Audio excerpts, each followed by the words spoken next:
Michael "Mikey Scars" DiLeonardo, born in 1955 in Brooklyn, New York, represents one of the most dramatic and consequential transformations in modern mafia history.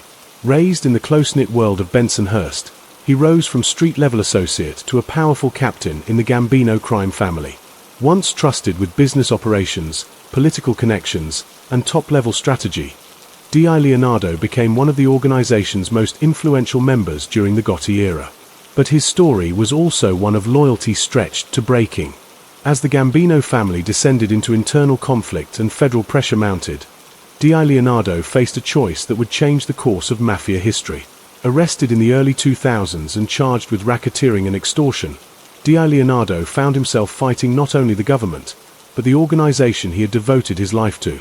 Abandoned financially by the family he helped build, DiLeonardo made a decision almost unheard of at his level. He cooperated with the federal government. His testimony became one of the most important insider accounts of the American Mafia in the 21st century. From union rackets to secret meetings, he unveiled the modern structure of Cosa Nostra and helped secure major convictions. Before we begin, I must state clearly that the entire narrative you are about to hear is constructed from various documented sources: court transcripts, FBI files, journalistic investigations, and published interviews. The purpose is solely to present the information to you, not to glorify the actions described, but to understand the full, unvarnished scope of a life that encapsulates the rise, reign, and ruin of the modern American Mafia. Now, prepare for a story of ultimate betrayal, but not the one you initially expect.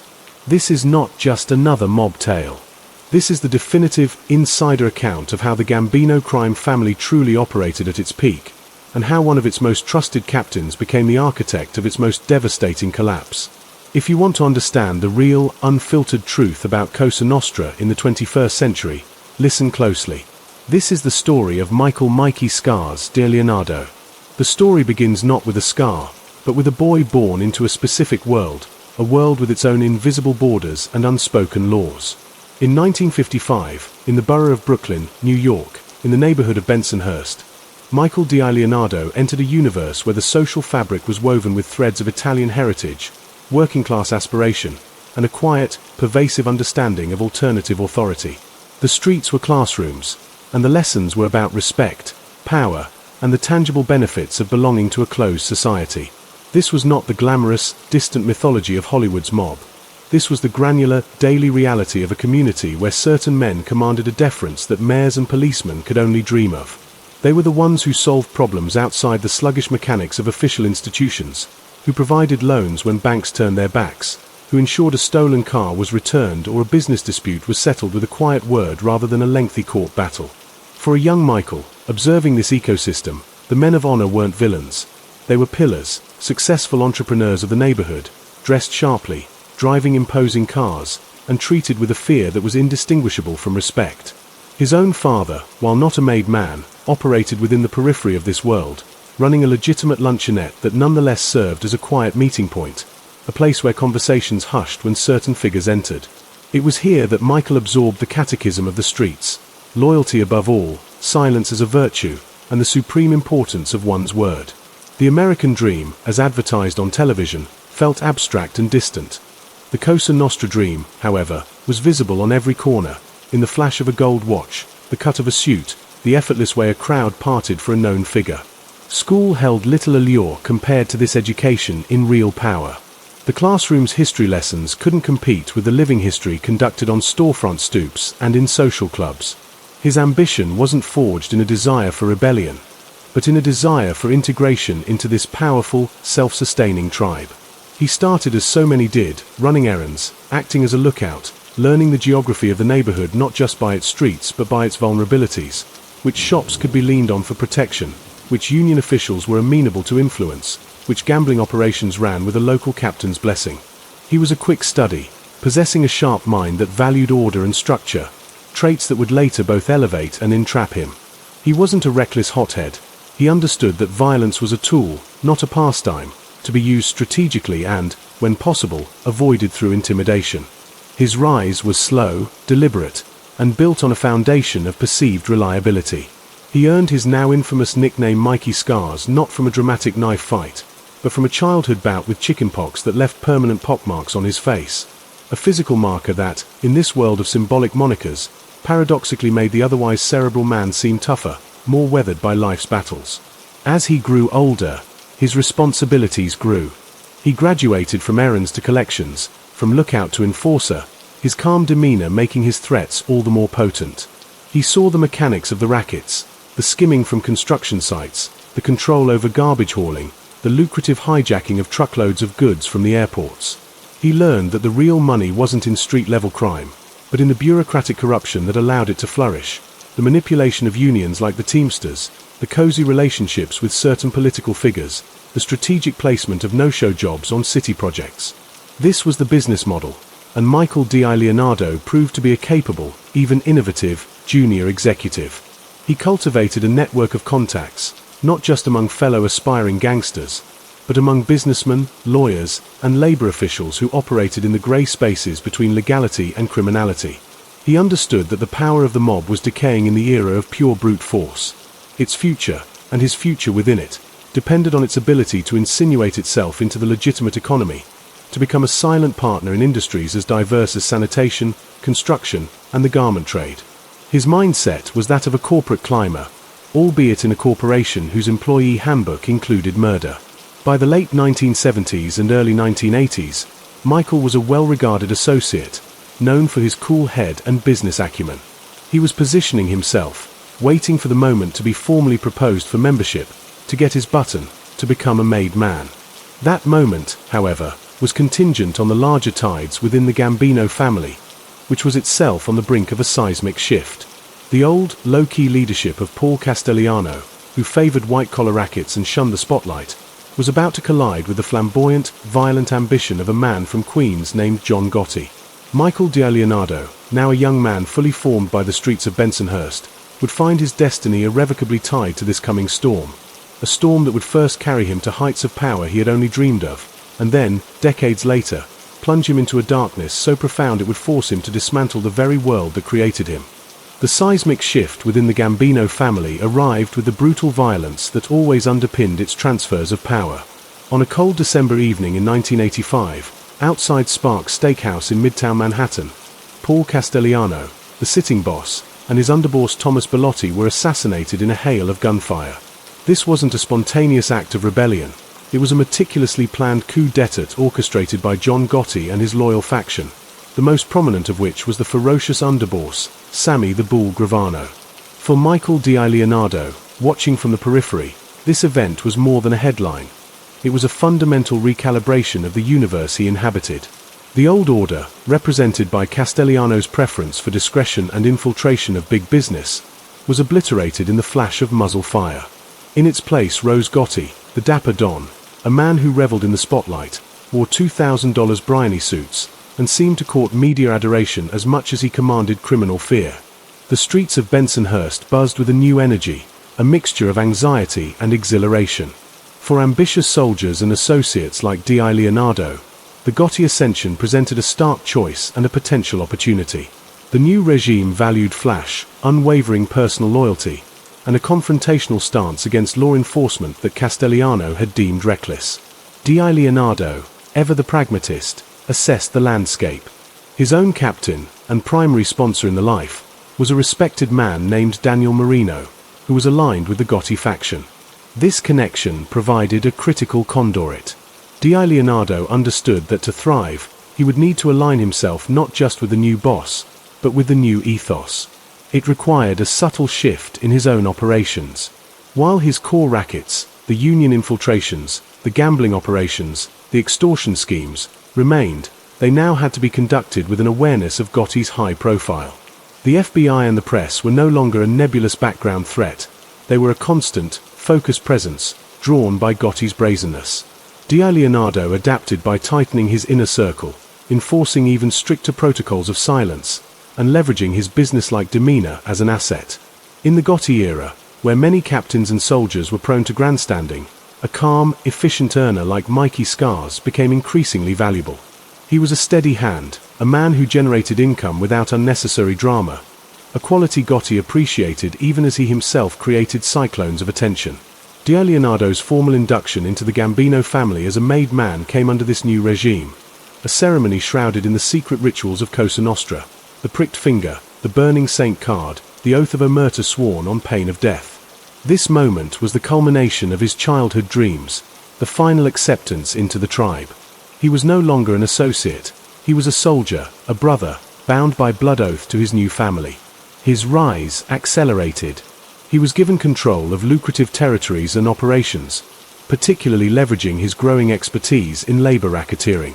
He became a key figure in the Gambino family's control over the trucking and air freight industries in the New York area, a racket that netted millions through systematic extortion and theft. A moving company he was involved with, All American Moving, was a front for a massive operation hijacking cargo from Kennedy Airport. But more than just a street captain, DiLeonardo began to evolve into a strategist and a diplomat for the family. His calm, articulate manner made him effective in delicate negotiations with other crime families, settling disputes over territory or joint ventures without escalating to war. He was seen as a thinker, a man who could see the bigger picture. This reputation brought him closer to the inner circle. He developed a direct, working relationship with Sammy Gravano, Gotti's volatile underboss. DiLeonardo respected Gravano's lethal efficiency, though their personalities were opposites. More significantly, he earned a measure of trust from Gotti himself, who would summon him for private meetings to discuss business operations and family politics. DiLeonardo was now privy to the highest level conversations, hearing the boss's frustrations, his paranoias, and his grand plans. He witnessed firsthand the intoxicating, and ultimately corrosive, effect of Gotti's celebrity. The boss held court in his social club, the Rave Night, in Little Italy, often in full view of surveillance cameras and reporters, believing his charm and power could insulate him from consequences. DiLeonardo, the discreet businessman at heart, felt the first, faint tremors of unease. This very public defiance was a stark departure from the low-profile principles that had governed the life for decades. It felt like a target was being painted on all of them. Yet, the money and the power were undeniable. He was living the pinnacle of the life he had chosen, wealthy, respected, feared, with a direct line to the most famous gangster in America. He owned property, enjoyed the fruits of his illicit labors, and commanded a crew of loyal soldiers. He was, by every metric of that world, a spectacular success. But the foundation of that success was cracking, and the first major fissure appeared not from the outside, but from within. In 1990, John Gotti's long-running feud with a powerful and defiant Gambino captain named DiBono came to a head. DiBono had repeatedly defied Gotti's orders and, in the boss's eyes, shown disrespect. A sentence was passed. The order to kill DiBono was given to Michael DiLeonardo. This was not a street-level hit. DiBono was a made man, a captain of significant stature. Carrying out this order was a grave responsibility and a test of ultimate loyalty. DiLeonardo coordinated the murder, which was successfully executed in a World Trade Center parking garage in October 1990. The hit cemented his standing as a reliable, capable captain in Gotti's eyes, a man who could be entrusted with the family's most serious work. It also, irrevocably, bound him to Gotti's fate. That single act of violence, done to solidify his position in the new order, would later become a cornerstone of the federal government's case against him, a murder charge that carried a potential death penalty. At the time, however, it simply felt like doing necessary business, a grim duty in a life defined by such duties. He had no way of knowing that the boss he was proving his loyalty to was, through his very public reign, engineering the downfall of them all, and that the trust he placed in the family's code would, in the end, be the instrument of his own devastation.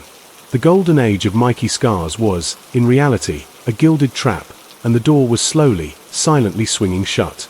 The conviction of John Gotti in 1992, secured largely by the devastating testimony of his underboss Sammy Gravano, did not just decapitate the Gambino family.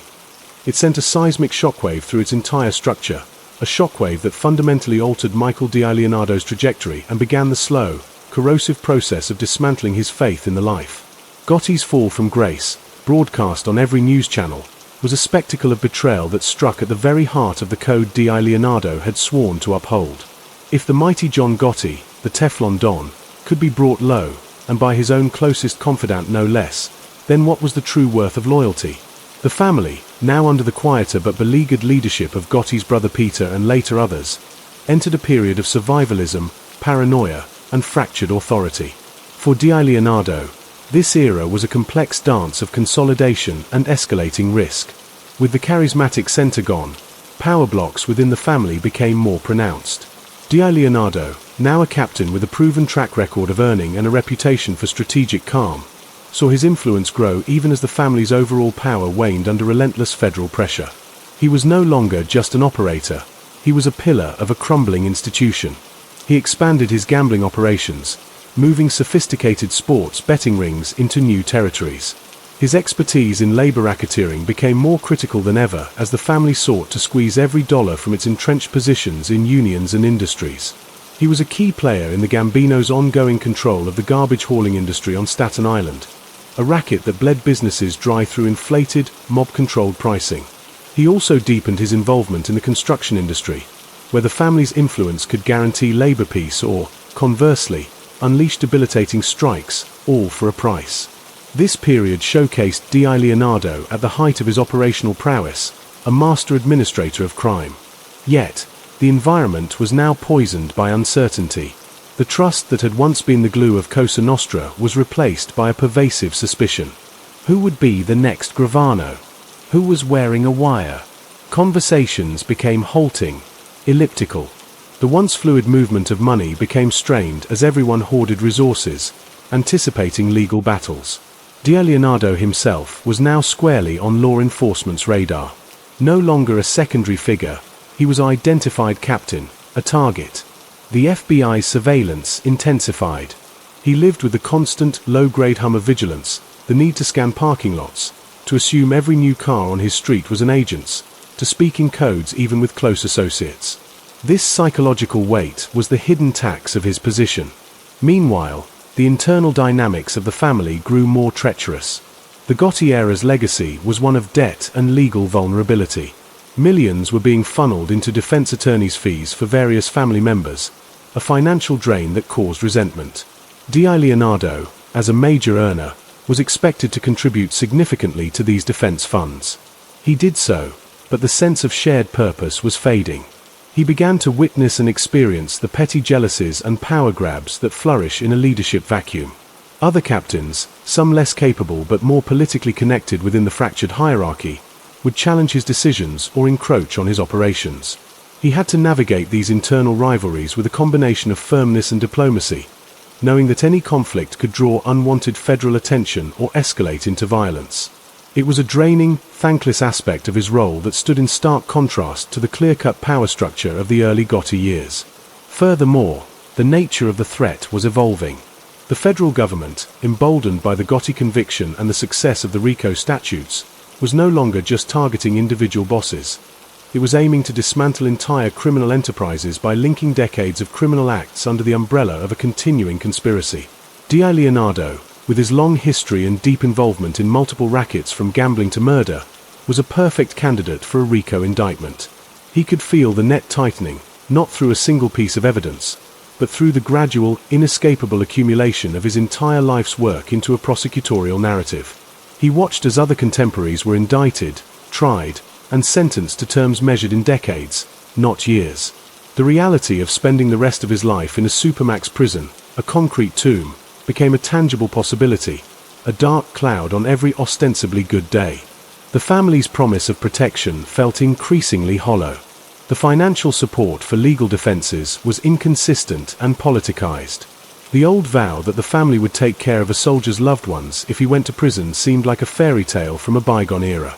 DiLeonardo, the ultimate insider, was beginning to see the cracks in the edifice not as superficial damage, but as structural failure. The Code of Omerta was predicated on a reciprocal bond, absolute silence in exchange for absolute support. But as the 1990s wore on, the silence was demanded while the support was conditional, grudging, and often absent. The life he had devoted himself to was revealing itself to be a one-way contract. Yet, even with this dawning disillusionment, the momentum of his existence carried him forward. He was in too deep. His identity was inextricably linked to being Mikey Scars DiLeonardo, Gambino captain. There was no off-ramp, no witness protection program for a man of his stature unless he initiated it himself, an act so unthinkable it was tantamount to spiritual suicide. So he soldiered on, managing his crews, overseeing his rackets, attending clandestine meetings, all while carrying the growing certainty that this could not last. He was a man walking a high wire, and the safety net he had always believed was there, the family, the code, was fraying to invisibility beneath him. The final push would come not from a philosophical crisis, but from the cold, hard mechanics of federal prosecution, a process that would isolate him, test his loyalties, and ultimately present him with an impossible choice that would make Sammy Gravano's betrayal look like a simple act of foresight. The calm, strategic mind that had served him so well in building his criminal empire was now turning inward, beginning the unconscious calculus of survival, an equation where every variable, loyalty, honor, family, freedom, was about to be assigned a terrifying new value.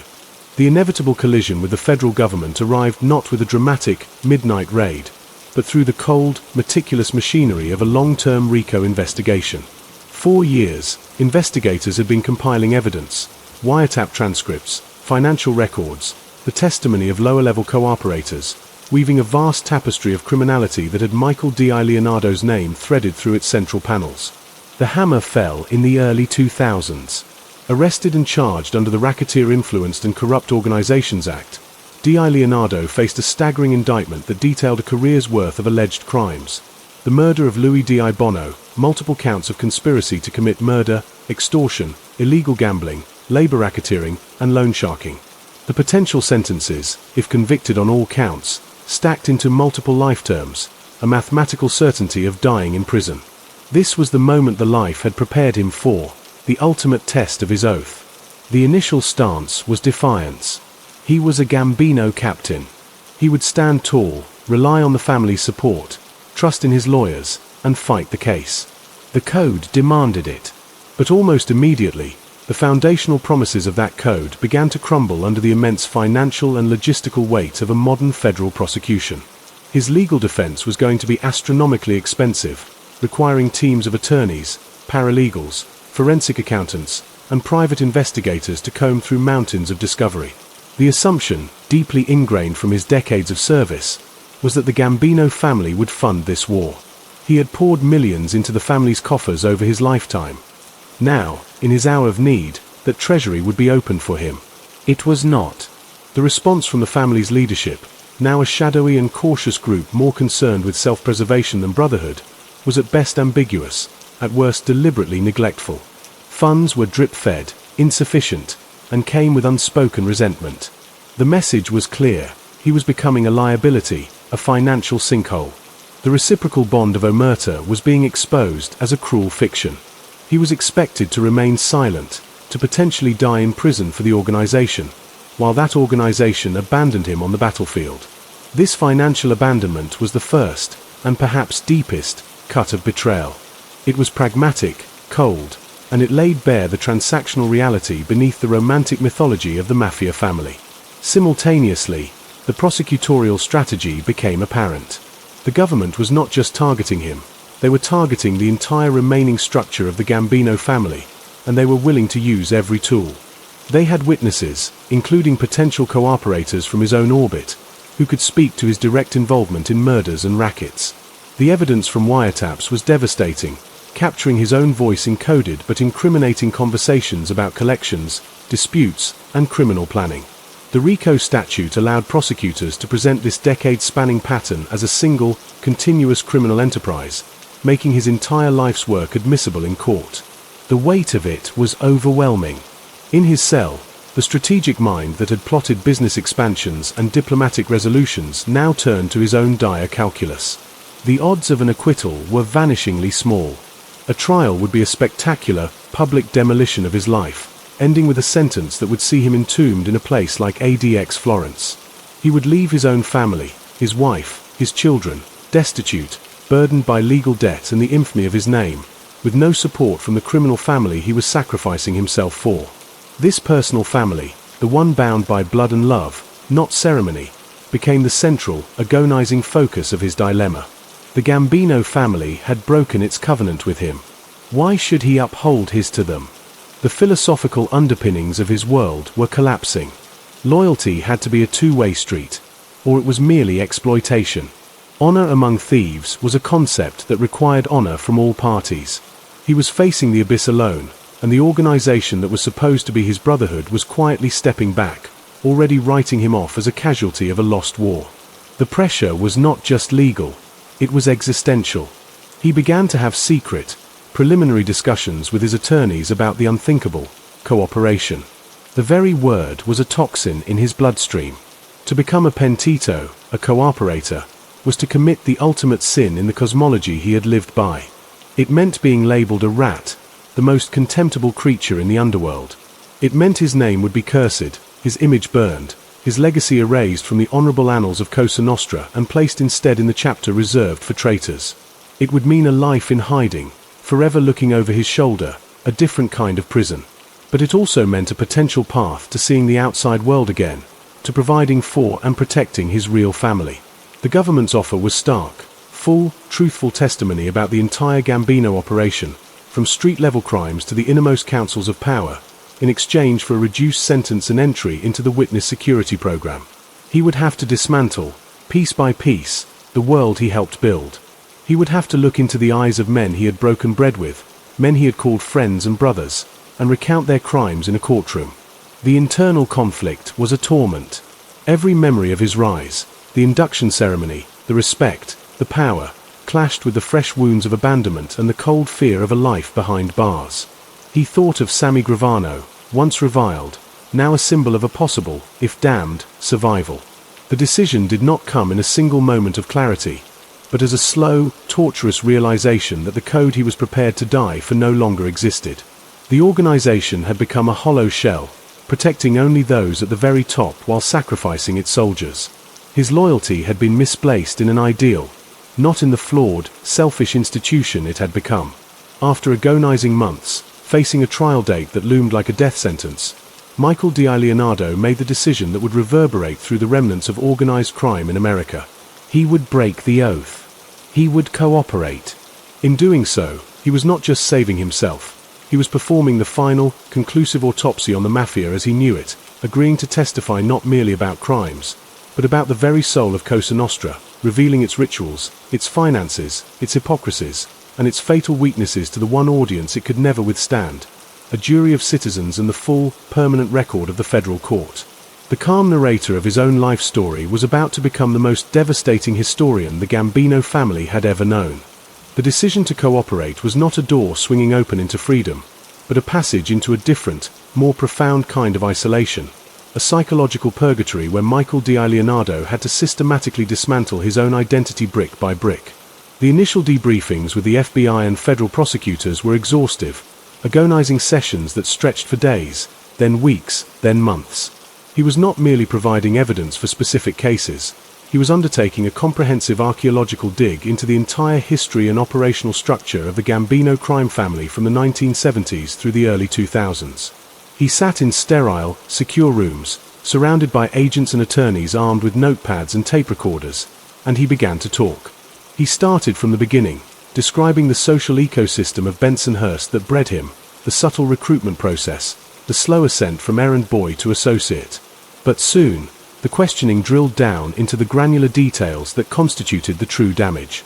He outlined the elaborate rituals of the Mafia induction ceremony, breaking the sacred oath of omerta by describing the pricked finger, the burning paper, the vows of silence and loyalty unto death. This act alone, describing the ceremony, felt like a profound desecration, a stripping away of the mystical veneer that had given his life meaning. Then came the operational mechanics. He explained, in clear, business-like terms befitting his nature, the intricate schemes of labor racketeering. He detailed how the Gambino family infiltrated and controlled unions, particularly the Teamsters and construction unions, to extort money from businesses, to orchestrate no-show jobs, and to manipulate multi-million-dollar contracts.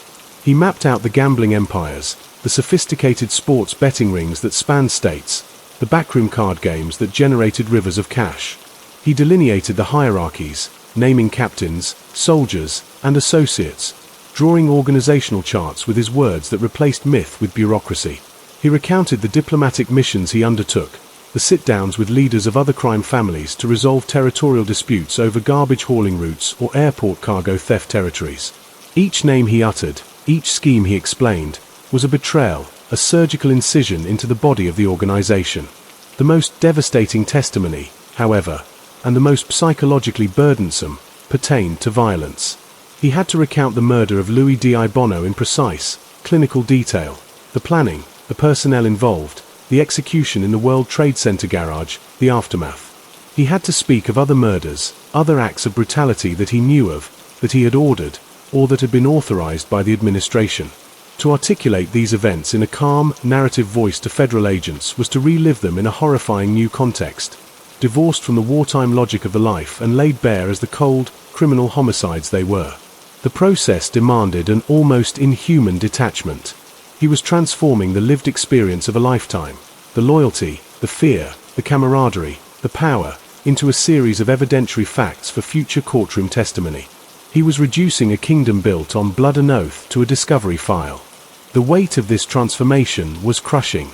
He was now the ultimate insider, not of Cosa Nostra, but of its destruction. News of his cooperation inevitably seeped out into the underworld, and the reaction was swift and absolute. He was declared a dead man walking. The term rat was now permanently affixed to his name, a brand more lasting than Mikey Scars. Former friends and associates swore vendettas. His image was literally burned in symbolic effigy in social clubs he once frequented. Every relationship he had built over 40 years was instantaneously vaporized, replaced by a uniform, abiding hatred. He was now utterly alone, protected only by the very government he had spent a lifetime evading. His family was uprooted and placed into the nebulous, confined reality of the witness security program, a life of new names, severed connections, and constant vigilance. This was the cost of his survival, the complete annihilation of the person he had been. Yet, within this bleak landscape, a paradoxical sense of purpose began to emerge. As he worked with prosecutors, he saw the scope of their ambition. They were not just after him, they were using his testimony to dismantle the entire modern hierarchy of the Gambino family and to illuminate the mafia's persistent corruption of legitimate industries. His testimony was the key that could unlock multiple prosecutions. He realized that by telling the whole, unvarnished truth, he was not just securing a reduced sentence for himself. He was providing a definitive, authoritative account that would serve as the final chapter of the Gambino family's power. He was writing the history book from the inside.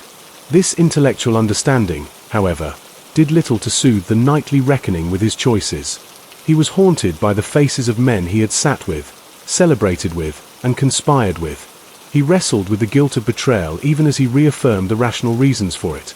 The abandonment, the certain life sentence, the need to protect his blood family. He existed in a state of profound moral limbo, a ghost of his former self, now an instrument of the state. The first major test of his new role as a federal witness came in a series of high-profile trials. Preparing to take the stand was an ordeal unto itself. He spent countless hours with prosecutors, rehearsing testimony, reviewing thousands of documents and wiretap transcripts, preparing for the brutal cross-examination that would come from defense attorneys whose sole mission was to destroy his credibility, to paint him as a self-serving liar who would say anything to save his own skin. They would delve into every murder, every act of violence, every dollar he had ever stolen, to portray him as a monster whose word was worthless. DiLeonardo had to be ready to admit to it all, to confront his own monstrousness in front of a jury, to own every crime without flinching, because only by accepting the full truth of his past could his present testimony be seen as credible. He was about to perform the most difficult act of his life, telling a story that would condemn others, but only by first condemning himself utterly. The courtroom awaited, a theater where the final act of his old life would be publicly staged, not by a defiant stand of silence, but by a calm, detailed, and devastating narration that would leave the world of Cosa Nostra exposed, vulnerable, and forever changed. The courtroom became the final, surreal stage upon which the shattered remnants of Michael DiLeonardo's life were assembled for public examination. Taking the witness stand, he was a figure of stark contradiction. A man once defined by his power to command silence, now holding a microphone to the hidden world, his calm, deliberate speech carrying more destructive force than any act of violence he had ever ordered. The atmosphere was charged with a palpable, venomous tension. On one side sat the federal prosecutors, his new allies, whose case now hinged on his credibility. On the other, defense attorneys for high-ranking Gambino figures, their faces etched with theatrical contempt, prepared to dissect him as a species of traitor. In the gallery, journalists scribbled furiously, and in the back, often staring with undisguised hatred, were associates of the defendants, men from the old life who now viewed him as the physical embodiment of everything they despised. For DiLeonardo, the act of testifying was an out-of-body experience of extreme discipline. He had to divorce emotion from memory, to speak of murder and conspiracy with the detached clarity of a lecturer. His value lay in his precision. He walked the jury through the Gambino family structure with the authority of a former executive, explaining the chain of command, the meaning of terms like made man, captain, and administration. He described the flow of money, the tribute paid upward from street crews to captains and eventually to the boss.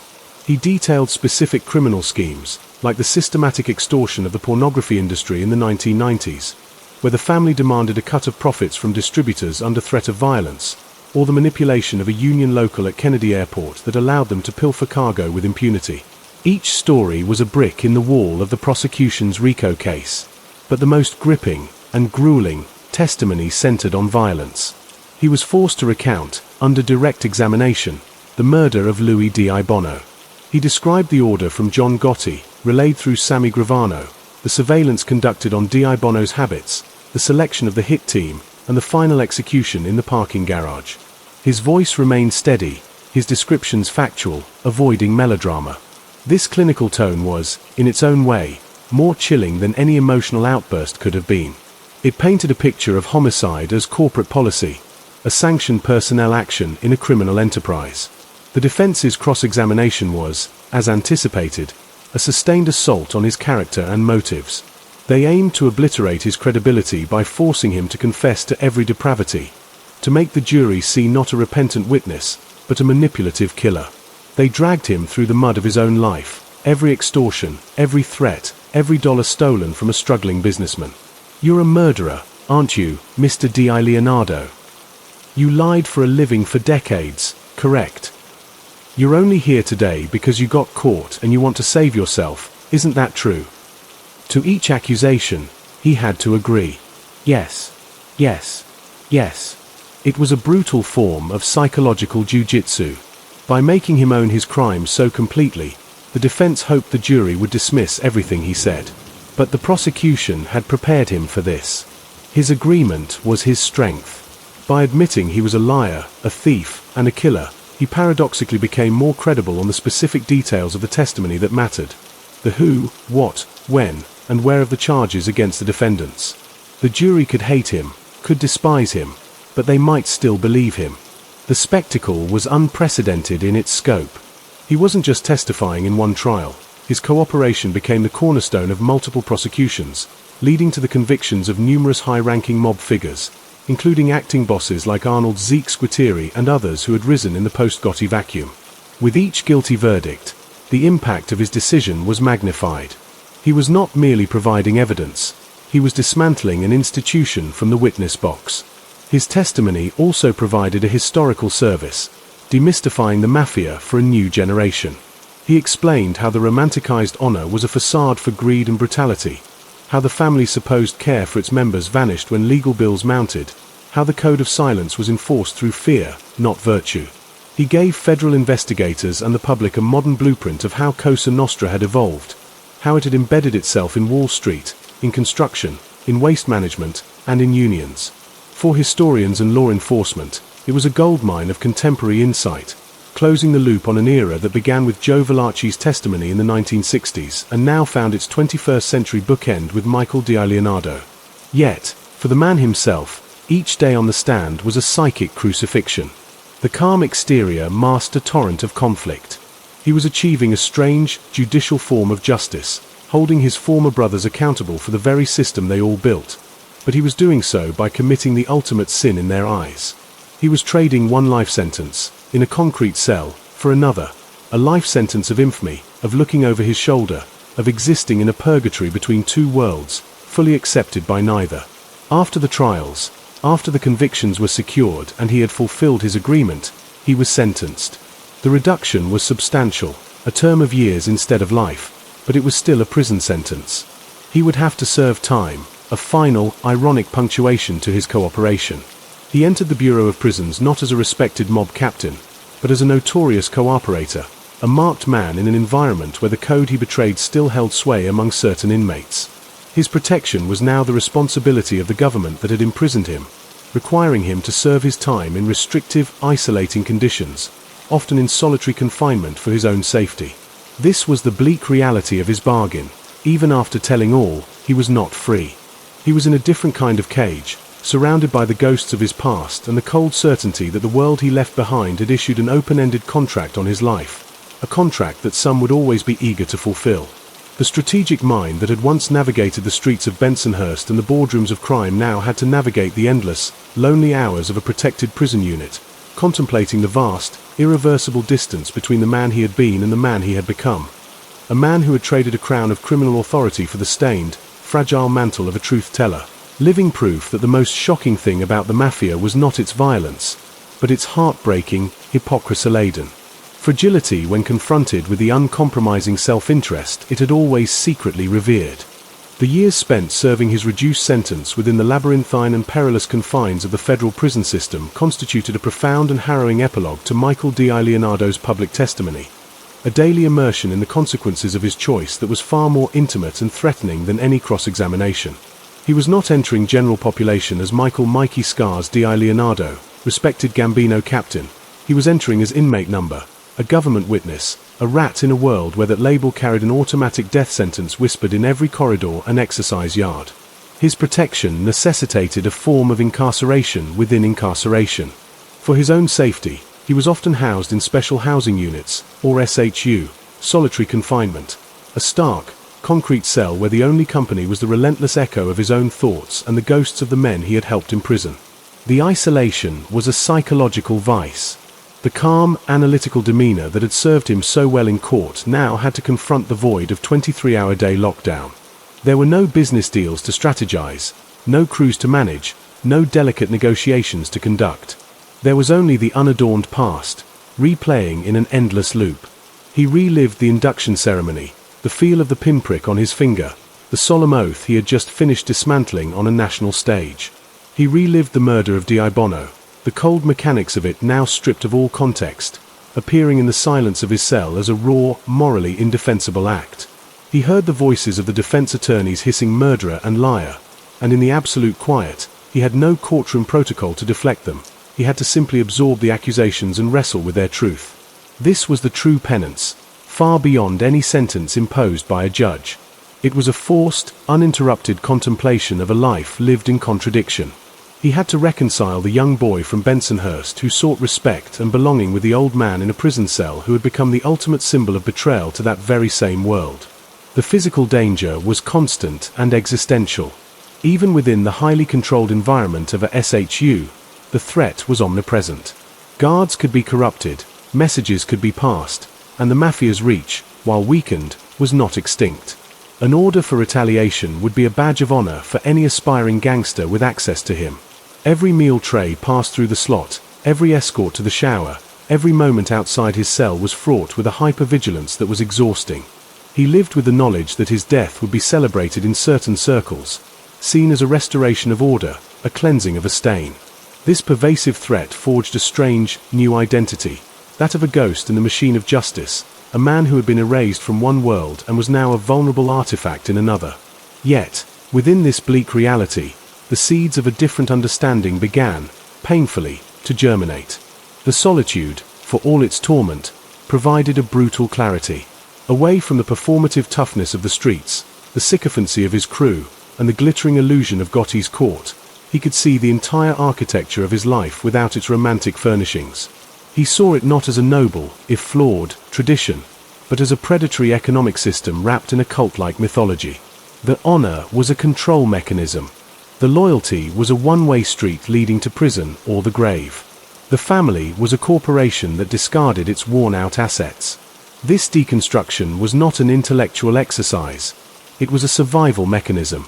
To maintain his sanity, he had to justify his betrayal not merely as a personal necessity, but as a correction of a fundamental error in judgment he had made as a teenager.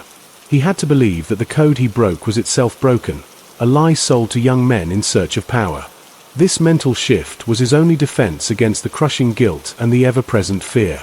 He began to read, to study, to try to understand the societal forces that created the environment of Bensonhurst, the economic marginalization that made the mob's alternative ladder of success so appealing. He was piecing together a post-mortem of his own soul. Correspondence with family, under their new, secret identities, was his sole tether to humanity, a reminder of the love that had motivated his ultimate betrayal. Those letters, scrutinized by prison officials, were fragments of a normal life he had sacrificed his old life to preserve. They were his evidence that something real and good had been saved from the wreckage, even if he might never fully share in it again. After serving his time, his release did not mean freedom in any conventional sense. He emerged into the witness security program, a perpetual state of conditional liberty.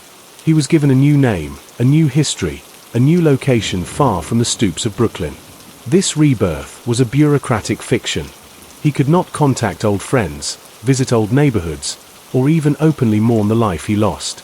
Every interaction was shadowed by the need to maintain his cover. He was, in essence, a living secret. The paranoia learned in prison migrated with him. The habit of scanning a room, of assessing exits, of wondering about the past of every stranger, was now a permanent facet of his personality. The calm narration he had perfected for the courtroom now had to be the steady voice of his manufactured persona. He was a historian who had become a footnote in his own story, a man who knew the precise details of a legendary empire but could never again speak of them as his own. In this strange witness protection limbo, his legacy began to solidify in the outside world. Law enforcement agencies used his testimony as a teaching tool, a masterclass in how modern organized crime operates. True crime authors and documentarians porcelained his story, analyzing his decisions as the definitive turning point in the decline of the American Mafia. He became a symbol, whether of treachery or redemption depended entirely on the viewer's perspective. For the remaining old-timers, he was the final nail in the coffin of trust. For the FBI, he was one of their most valuable assets in a century. Michael DiLeonardo, the person, had vanished. What remained was Mikey Scars, the archetype of the turncoat, a cautionary tale and a breakthrough case study forever fused into one. He lives with the knowledge that his most definitive act was one of destruction, of his former self, of his former brothers, of the myths that sustained them. The rise, the reign, and the downfall were complete, and he had been the author of all three, a tragic figure who found a sliver of salvation not in silence, but in telling the whole story, at the cost of everything he once held dear. The twilight existence of life within the witness security program is a chapter written in invisible ink, a narrative of profound disconnection where the past is a sealed vault and the future is a carefully monitored plateau. For Michael DiLeonardo, released from physical prison but entering a lifelong protocol of secrecy, every day became an exercise in disciplined forgetting and controlled performance. His new name was a mask he could never remove, a label that came with a fabricated biography, a childhood he never lived, schools he never attended, a career he never had. To his neighbors in some anonymous suburb or quiet town far from the five boroughs, he was perhaps a retired businessman, a quiet widower, a man of no particular note. This banality was the ultimate cover and the ultimate irony. The man who once commanded rooms with a glance, who influenced multi-million-dollar deals with a phone call, now had to blend into the wallpaper of everyday America. The skills that once served him, reading people, projecting calm authority, strategic thinking, were now redirected towards the single goal of not being remembered. He had to consciously flatten his personality, avoid conflict, shy away from the kind of attention that once fed his stature. Shopping for groceries, filling his car with gas, taking a walk, these mundane acts were performed with a subconscious surveillance of his surroundings, a habit etched into his nervous system by years of looking over his shoulder for both law enforcement and hitmen.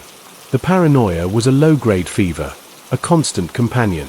A car idling too long on his street, a stranger asking a few too many casual questions, an unexpected piece of mail, any anomaly could trigger a cascade of alarm. Trust, the currency of his former life, was now an extinct concept. He could form no deep bonds, for any friendship would be built on the foundation of a lie. Even a casual drink with a neighbor risked a slip of the tongue, a reference to a place or a time that didn't align with his manufactured history. This social isolation was a different kind of solitary confinement, one with a bigger cell. His only genuine connections were with the US Marshals overseeing his protection and the few members of his blood family who were also in the program, their relationships now strained and sanitized by the oppressive need for operational security.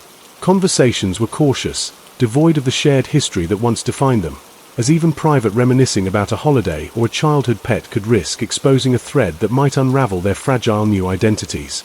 The psychological weight of this erased life is immeasurable.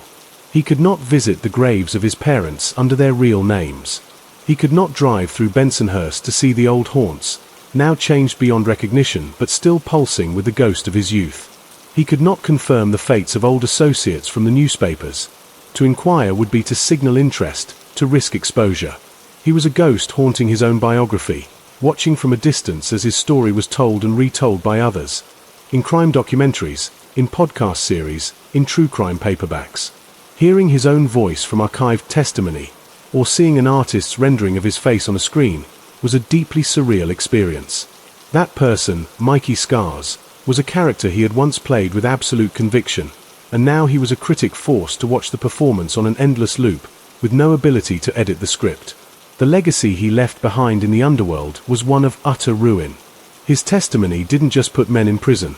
It shattered the already fractured faith upon which the remnants of Cosa Nostra operated. His detailed blueprints of their operations forced a complete operational overhaul, a retreat into even deeper obscurity and inefficiency. The Gambino family, and by extension the other 4 families, could no longer operate with any assumption of secrecy or loyalty. The modern mob became a paranoid, hollowed-out enterprise, focused on low-level scams and surviving informants, its golden age of infiltrating unions and major industries effectively over, in no small part due to the comprehensiveness of his cooperation. He became the benchmark for betrayal, the example used by both law enforcement to pressure new targets and by mob bosses to warn their soldiers, remember what DiLeonardo did. In a bitter twist, his greatest act of destruction ensured his own myth would persist in the world he left, a tale of ultimate treachery that would be whispered about for generations. For the federal government, however, his legacy was one of monumental contribution. His cooperation was a masterclass in insider testimony, a case study used to train a new generation of prosecutors and FBI agents on the intricacies of RICO cases and the psychology of turning a high-level asset. The millions of words he spoke in debriefings formed an encyclopedia of contemporary organized crime, a resource that would continue to bear fruit in investigations for years to come. He had provided the connective tissue that linked street crimes to boardroom conspiracies, proving that the mafia was not a relic but a persistent, adaptive cancer in the legitimate economy. This duality of his legacy, arch-traitor to one side, invaluable asset to the other, left him permanently in the middle, a man without a country. There could be no public redemption, no late-in-life interviews claiming a clear conscience. Any public statement would jeopardize his security and betray the terms of his agreement. His silence was now his final, binding oath. All the contradictions of his life had resolved into this silent, watchful existence. The boy who sought power and recognition now lived in enforced obscurity. The man who enforced a code with violence now survived because he broke it. The captain who commanded loyalty now lived in a state of permanent, sanctioned disloyalty to his own past. The rise and fall were complete, but the aftermath was not an end. It was an endless, quiet middle, a testament to the fact that some choices don't lead to resolution, but to a permanent state of consequence. The story of Michael DiLeonardo, therefore, does not have a neat conclusion. It dissipates into the guarded routines of the witness security program, a reminder that the most shocking truth of all may be that after such a tumultuous life, the final chapter is not written in dramatic testimony or violent retribution, but in the relentless, uneventful, and utterly solitary effort to simply disappear, carrying the weight of a destroyed world silently within him. A hidden monument to the catastrophic cost of a single, irreversible decision. Within the silent, watchful confines of his new identity, the mind that once navigated the complex loyalties and strategic calculations of a criminal empire now turns, inevitably, to the unanswerable calculus of regret and justification. This internal landscape is Michael DiLeonardo's true, final prison, a place no US Marshal can patrol. The daily performance of normalcy, the tending of a small garden, the careful chat with the cashier, the evening news watched in a quiet living room, is merely the surface of a deep, still lake beneath which whirlpools of memory and consequence ceaselessly churn. In the absence of external drama, the internal dialogue becomes deafening. He revisits the pivotal moments not as a historian, but as a prisoner of his own consciousness. The decision to cooperate plays on a loop, but it is no longer a simple binary of survival versus loyalty. It has fractalized into 1,000 smaller questions. Was there a precise moment when the Gambino family's betrayal of him began? Was it the first time legal funds were delayed, or was the betrayal woven into the fabric of the life from the very start? A latent virus waiting for the fever of prosecution to activate it? He dissects his own motivations with a prosecutor's rigor. How much was for his blood family? And how much was a raw, animal instinct for self-preservation? Did the calm logic he presented on the stand truly match the storm of fear and abandonment he felt in that cell? The testimony he gave, so clinical and definitive, now feels in memory like a series of surgical procedures he performed on his own past. And he wonders, in his most private thoughts, if in meticulously describing the monster, he became a different kind of monster altogether. The faces of the men he condemned visit him not with anger, but with a terrible, neutral persistence. He sees them not as the powerful figures of the courtroom, but as they were in life, in social clubs, at weddings, sharing a meal. He remembers jokes, moments of camaraderie, small kindnesses exchanged. These mundane memories are the most corrosive, for they undermine the clean, criminal narrative he helped the government construct. They introduce the human debris that his testimony necessarily ignored. He knows, intellectually, that these men were capable of great evil, himself first among them. He knows the system they upheld was predatory and violent. But the heart, in its quiet moments, does not trade in intellectual knowing. It trades in the ghostly echoes of shared laughter and the weight of broken bonds. This is the specific, exquisite torment of the cooperator who was truly inside. He did not betray caricatures of evil. He betrayed complicated, flawed men he once called brothers, and in doing so, he betrayed the younger man who loved them. To survive this psychic reckoning, he has had to construct a framework of meaning around his actions that transcends mere survival. He tells himself, though the words sometimes feel thin, that he did not just save himself. He tells himself he exposed a corrupt, decaying institution, that he provided a service to the legitimate society he was always at war with. He was the wrench thrown into the gears of a machine that crushed people, the business owners extorted, the union members whose pensions were plundered, the families destroyed by gambling debts, the victims of the violence he once ordered. By speaking, he stopped that machine, if only for a time, in its tracks. This is the narrative of redemption he clings to, a fragile life raft in a sea of guilt. It is the only way to translate his profound personal betrayal into something that resembles a public good. Yet, the raft is leaky. For the truth is, he did not embark on this path to be a hero or a reformer. He did it to avoid dying in a concrete box. The nobility is retrospective, applied like a coat of paint over a decision born of desperation and calculated self-interest. This honesty with himself is perhaps the last, grim vestige of the old code, a refusal to lie to himself about his own motives. He lives suspended between these two truths, the selfish and the societal, unable to fully embrace either without being haunted by the other. His existence now is a testament to the unbearable weight of memory when the future holds no possibility of new, authentic creation. He cannot build a new legacy. His legacy is sealed, written in court transcripts and history books. He is a curator of a museum that contains only one exhibit, his own life, and he is both the guide and the ghost that walks its halls. The physical world around him is neutral, bland, safe. But the internal world is a cathedral of echoes, where every footstep of his past resonates. The smell of rain might recall a meeting on a damp city street. A certain turn of phrase from a television character might echo the diction of John Gotti or Sammy Gravano.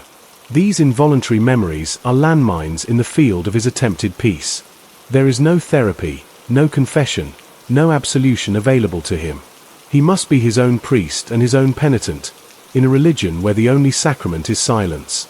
The ultimate irony of his cooperation is that it granted him a physical life but demanded the annihilation of his historical self, and in that void, the ghosts have the most space to roam. He is the living proof that the witness protection program protects the body, not the soul. The soul remains in a perpetual state of trial, where the defense and prosecution are the two halves of his own divided heart, and the verdict is forever being appealed in the silent court of his own conscience. This is the unseen sentence, the life term that no judge pronounced but which he must serve every minute of every day, in a small house on a quiet street, under a name that is not his own, a man who became a story so large it had no room left for the man himself, a permanent exile from the kingdom he helped build and then, with calm, devastating precision, systematically dismantled from the witness stand, leaving himself amidst the ruins, the sole remaining inhabitant of a world that exists only in his memory, and in the cold, permanent record of the United States of America versus the Gambino crime family. The passage of time within the witness protection program is not measured in years, but in the gradual weathering of memory and the slow, almost imperceptible, softening of the world's focus. For Michael DiLeonardo, the man who no longer legally exists by that name, each season that passes in his anonymous sanctuary is a layer of sediment settling over the volcanic eruption of his former life. The immediate, white-hot fury of the underworld, the sensational headlines, the tense courtroom dramas, they recede into the realm of historical true crime, a genre for documentaries and podcasts consumed by people with no personal stake in the blood and betrayal. New monsters capture the public's imagination. New criminal enterprises, more digital and decentralized, become the preoccupation of law enforcement. The mafia, as he knew it, continues its slide into irrelevance, a shadow of a shadow, its remaining figures old, weakened, or imprisoned based in part on the foundations he helped pour. This cultural fading is a strange form of grace. The specific, targeted hatred directed at him diffuses into a general, background acknowledgement that he is a figure from a concluded chapter. The contract on his life, while never officially void, becomes less urgent, a relic in the file of an aging mobster with more immediate problems. This does not mean safety is assured. Vigilance is a lifelong sentence, but the pressure of the threat evolves from a scream to a whisper. Yet, this external cooling contrasts sharply with the internal process. As the immediate fear subsides, it leaves behind a clearer space for reflection, and in that space, a more nuanced, and in some ways more painful, understanding emerges. He is now an old man, looking back on the life of a younger man who seems, in many ways, a stranger. He views Mikey Scars not with the anger of a victim or the pride of a creator, but with the detached pity of a historian studying a tragic figure. He sees the boy from Bensonhurst not as a budding criminal, but as a product of a specific, vanished ecosystem, a child who mapped his ambitions onto the only visible models of success in his universe. The induction, the murders, the rise to captain, these were not the acts of a mustache-twirling villain, but the logical, stepwise progression of a capable man within a corrupt system that rewarded his particular skills. This detachment allows him a compassion for his former self that he never could have afforded in the midst of the life, or in the frantic calculus of cooperation. He understands that young man was not evil incarnate. He was morally asleep, hypnotized by a powerful, tribal myth. The real tragedy, from his current vantage point, is not the violence or the theft, but the waste, the sheer, staggering waste of human potential, of intelligence, of loyalty, all channeled into sustaining a parasitic enterprise that ultimately consumed its own. His own story becomes a classic, almost Shakespearean arc, a rise built on a lie, a reign sustained by violence, and a downfall precipitated by the very code that enabled the rise. He is both Macbeth and the chronicler of Macbeth's fall. This historical perspective, however, offers little personal solace. It simply exchanges the heat of guilt for the chill of existential sadness. He thinks often of the parallel lives, the roads not taken. What if he had applied his strategic mind to legitimate business? What if the drive for respect had been channeled into community leadership instead of neighborhood intimidation? These are futile questions, of course, but they are the hauntings of old age, when the finality of one's choices becomes inescapable. His blood family, the justification for his betrayal, exists in a parallel bubble of normalcy he can observe but never fully inhabit. Their safety and their future were the prize, and seeing them live quiet, unremarkable lives is the one unequivocal good that emerged from the wreckage. Yet, the cost of that prize was the severing of shared history. He cannot tell his grandchildren real stories from his youth. He cannot explain the origins of the cautious habits they see in him. A part of him is forever walled off from them, a sealed chamber containing his true name, his real voice, his authentic memories. He is their protector and a stranger to them, simultaneously. In the utter quiet of his present, he sometimes wonders about the other survivors, the old-timers who never flipped, who are serving their multiple life sentences. Does he envy their clarity? They are martyrs to a discredited code, but they possess a terrible, intact identity. He, by contrast, is a phantom. His identity is fragmented, a dead name from Brooklyn, a living alias in an unknown town, and a notorious character in crime archives. None feel fully real. The act of cooperation, which felt in the moment like a decisive, if catastrophic, action, now seems like an endless process, a state of being. He cooperated not just on the stand, but every single day thereafter, cooperating with the demands of his new identity, cooperating with the need for silence, cooperating with the slow erosion of his own past. The final, unexpected emotion that emerges in this late stage is not regret, or pride, or even fear, but a profound loneliness that is unique to his condition. It is not the loneliness of being disliked, but the loneliness of being unknowable. To the world, he is a finished story. But for him, the story is a living thing, a wound that never fully scars because it must be kept hidden from the air. He breathes, eats, sleeps, and walks under a sun that shines on a man who isn't there. The ultimate legacy of Michael DiLeonardo, therefore, may be this. He became the most effective weapon against the mafia not by being the toughest, but by being the most transparent. He did not just give up names and crimes. He gave up the culture's secrets, its rituals, its financial structures, its psychology. He translated a closed, romanticized subculture into the bland, devastating language of federal evidence.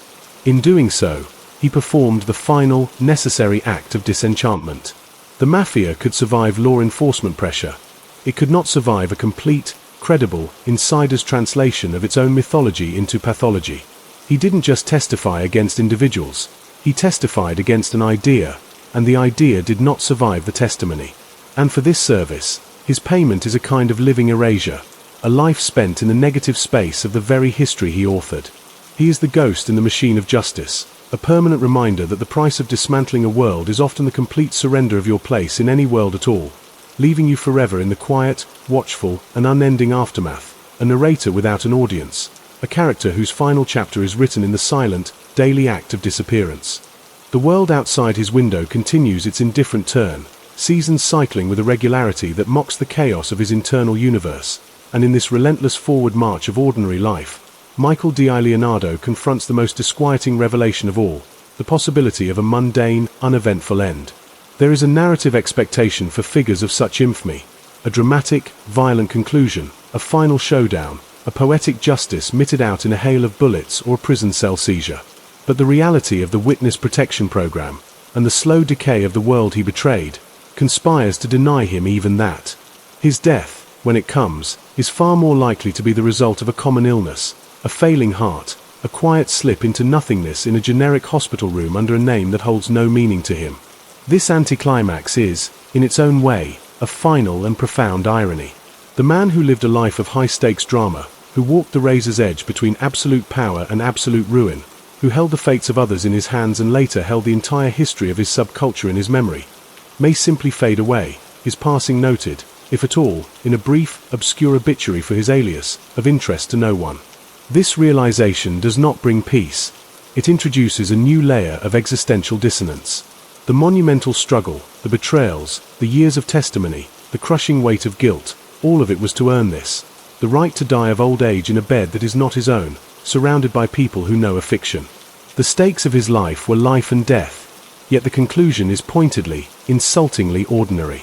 He finds himself, in these later years, grappling with the concept of legacy in a way that feels entirely futile. For the historians and the true crime aficionados, his legacy is sealed and clear. He is the high-ranking turncoat who delivered the final, credible blow to the Gambino family.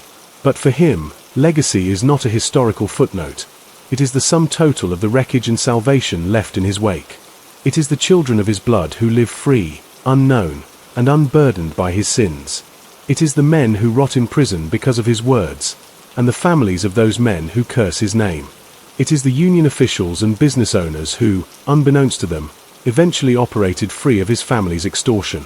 It is the young kid in a neighborhood like Bensonhurst today, who might see the same limited options, but for whom the model of the mob boss is now just a cliché from old movies, its real-world power broken in part by the testimony of a man like him.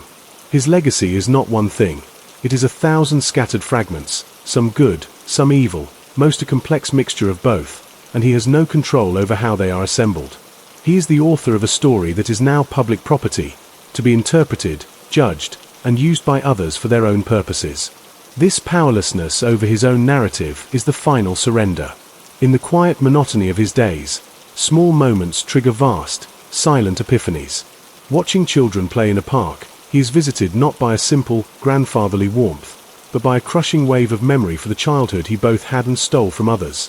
His own, lived in the shadow of a dangerous myth, and the childhoods disrupted by the violence and economic predation of his crew's activities. Seeing a well-dressed businessman on television, he is reminded not of John Gotti's flash, but of Paul Castellano's preference for boardroom infiltration, and he wonders, with a technician's curiosity, how much of that corporate corruption persists, simply wearing a different, more legalistic mask. The calm analytical mind never rests. It simply has no new criminal schemes to plan, so it dissects the past and the present world with the same ruthless efficiency. He becomes a student of the society he was once at war with, observing its flaws and virtues from a distance, understanding now that the system he fought against, for all its flaws, offered a pathway to redemption he is walking, however painfully, and a form of justice that, while imperfect, was not capricious like the street justice he once administered. The government, his former enemy, became his warden and then his keeper, a relationship of pure, cold transaction that he finds he respects more than the false warmth of the brotherhood that abandoned him. At least the transaction was honest. There are no more grand choices to make. His life is now a matter of maintenance, of his cover, of his health, of the careful management of memory. The great battles are over. The war, for him, is concluded. What remains is the occupation of a territory called the rest of his life, a land with no landmarks, no history, and no future except its own inevitable conclusion. The haunting question is no longer, did I do the right thing? That question has been consumed by the irreversible fact of the deed. The question now is, was it worth it? And the answer changes with the weather.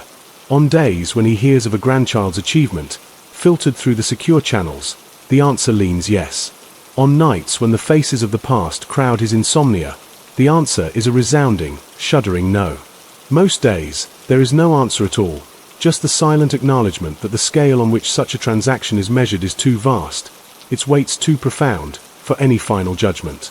He is left in the equilibrium of consequence, where every gain is perfectly balanced by a loss of equal, devastating weight. The man who was once Mikey Scars DiLeonardo is now a living equation, proof that a human being can be reduced to a series of actions and reactions, of causes and effects, until the person at the center becomes a theoretical point, a ghost in the machine of his own destiny. And so, he waits, not for anything in particular, but simply for the slow and steady approach of an end that promises neither punishment nor reward, only silence.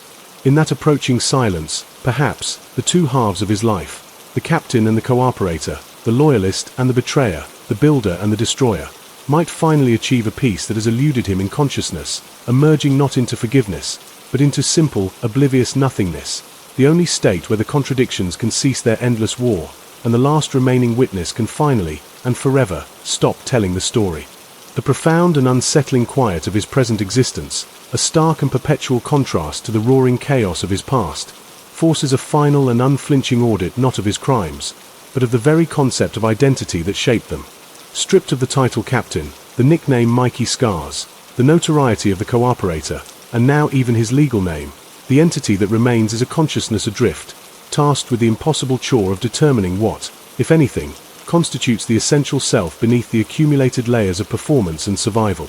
He was, in succession, a Bensonhurst kid seeking status, a cunning associate, a sworn brother of a secret society, a strategic captain, a federal defendant, a historic witness, and now a protected non-person. Each iteration required a different set of rules, a different language, a different calibration of trust and fear.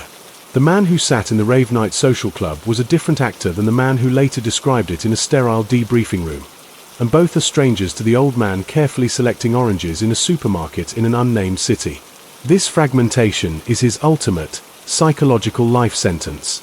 In the absence of an audience that knows his true score, no crew to command, no prosecutors to brief, no jury to persuade, the performance finally stops, and he is left alone backstage with the discarded costumes of his many roles, none of which fit the aging body and weary mind before the mirror. This leads him to a haunting conclusion. Perhaps Michael DiLeonardo was never a coherent person, but a series of adaptations to extreme environments, a survival mechanism that evolved from the streets of Brooklyn to the witness stand, and finally to this quiet suburb. The core, the soul, if such a thing exists, may have been hollowed out long ago, replaced by the pragmatic instincts required to navigate the worlds he chose and was thrust into. The loyalty he felt was real, until the environment changed and it became fatal. The betrayal he committed was authentic, born of a new calculus for a new, desperate environment. This view of himself as a creature of pure context is both terrifying and liberating. It suggests he was never the master of his fate in the way he once believed, but rather a sophisticated reactor to pressures, a chameleon whose colors were dictated by the landscape of threat and opportunity. The young man who took the oath did so sincerely, because in that context, it was the key to power. The older man who broke the oath did so sincerely, because in that new context of abandonment and prosecution, it was the key to survival. This relativism offers a cold absolution. He was simply doing what seemed necessary to persist. But it also annihilates any lasting notion of honor or integrity, reducing his epic saga to a biological imperative dressed in the trappings of culture and crime. He wonders if this is the final, hidden truth of the mafia itself, not a noble society of honor, but a simple, brutal ecosystem where the smartest predators adapt until the ecosystem itself collapses, and then they adapt again, even if it means eating their own. He was, perhaps, the ultimate adapter, and his cooperation was not a moral awakening, but the final, logical adaptation for an organism facing extinction. This biological reading of his life drains it of the moral drama that others impose upon it, leaving behind a stark and strangely empty narrative of stimulus and response. His legacy, then, is not a moral lesson but a case study in extreme human plasticity. He is proof of how thoroughly environment crafts identity, and how fragile that crafted identity becomes when the environment undergoes a seismic shift. The Witness Protection Program is the ultimate environmental control, a habitat designed to suppress every previous adaptation. Here, the traits that made him a successful captain, aggression, suspicion, strategic cunning, are maladaptive. Here, he must cultivate blandness, trust in his handlers, and passive acceptance. It is the final and most difficult adaptation of all, requiring the suppression of his very instincts. The fatigue this induces is deep, cellular. He is tired of adapting. He is tired of being someone else's creation, whether the mafias, the FBI's, or the US Marshals. The longing for a moment of pure, unperformed existence is a quiet, constant ache. It is why the mundane moments, the feel of sun on his skin, the taste of food, the simple completion of a chore, sometimes swell with a significance that borders on the spiritual. In these moments, he is not a rat, a captain, or a protected witness. He is just a living body, experiencing a sensory input. This is the closest he gets to peace. Yet, even this is fleeting, as the mind, that relentless narrator, quickly contextualizes the sensation, dragging it back into the story. The sun reminds him of a day on a Bensonhurst street corner. The taste of tomato sauce recalls a long-ago meal with men now dead or imprisoned. There is no escape from the story, because he is the story. The archive of his memory is the only possession he brought with him from his old life, and it is inescapable. He lives in a permanent state of nostalgia for a self that may never have truly existed, a unified person who could look in the mirror and recognize, without complication, the man staring back. That man died in stages, first with the murder of Louis DiBono, then with the financial abandonment by the Gambinos, then on the witness stand, and finally at the moment he signed the papers accepting his new identity. What walks now is a repository, a living archive housing conflicting records. His final role is that of a curator, tasked with managing this chaotic collection, ensuring the dangerous artifacts remain locked away, and waiting for the day the museum closes forever.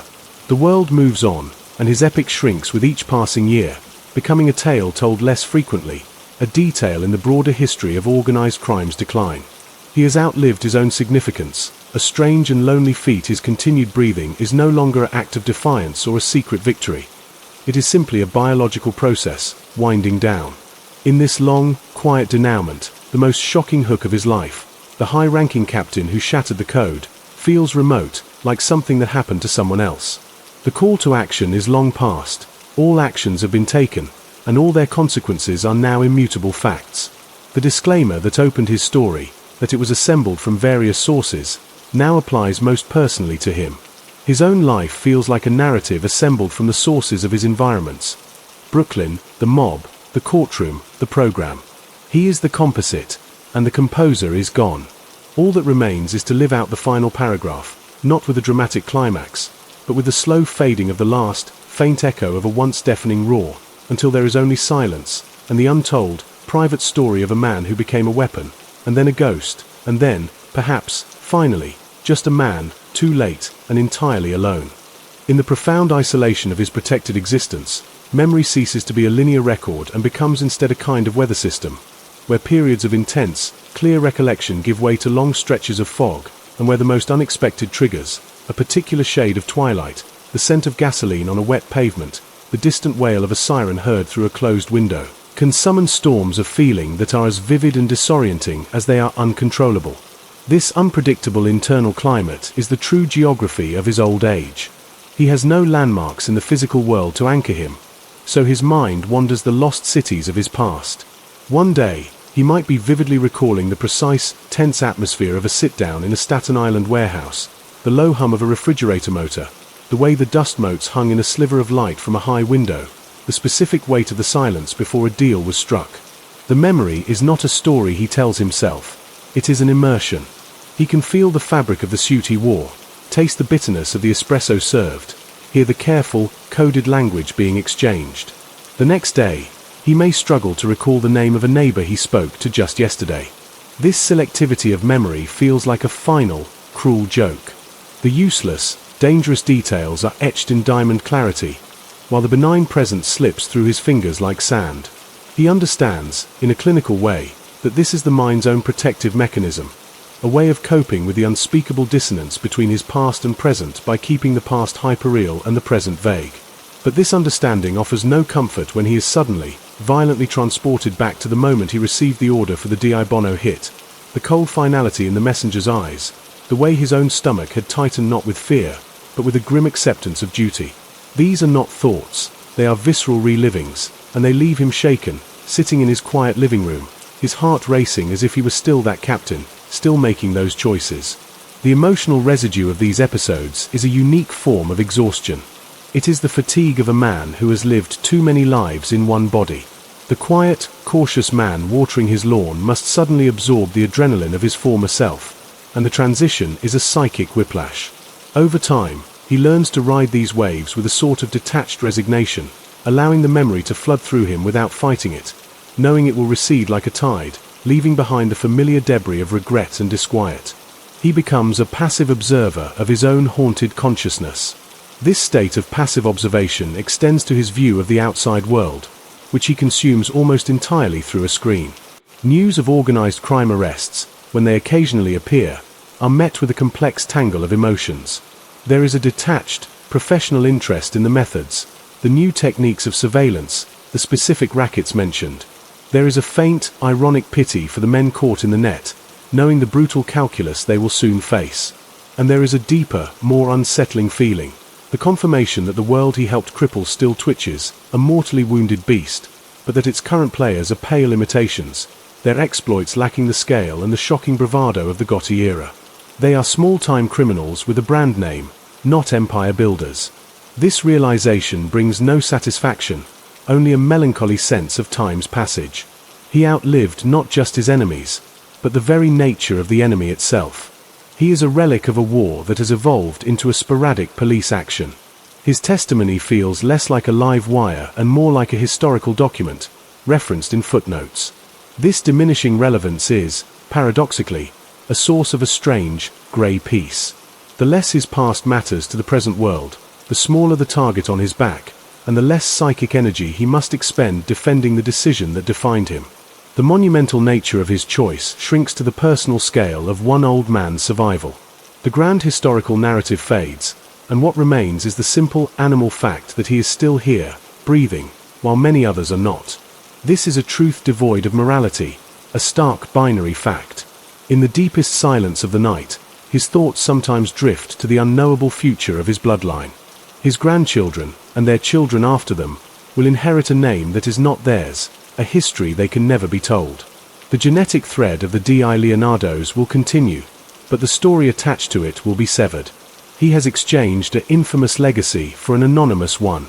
He wonders if, generations hence, some descendant with a curiosity for genealogy will hit a wall, a sealed government record, a redacted file, and sense the ghost of a secret.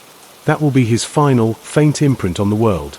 Not a story, but a silence, a gap in a family tree where a life used to be. This, perhaps, is the most complete form of cooperation. He has not just testified, he has agreed to become a blank space, to erase himself so completely that even his descendants will inherit only questions.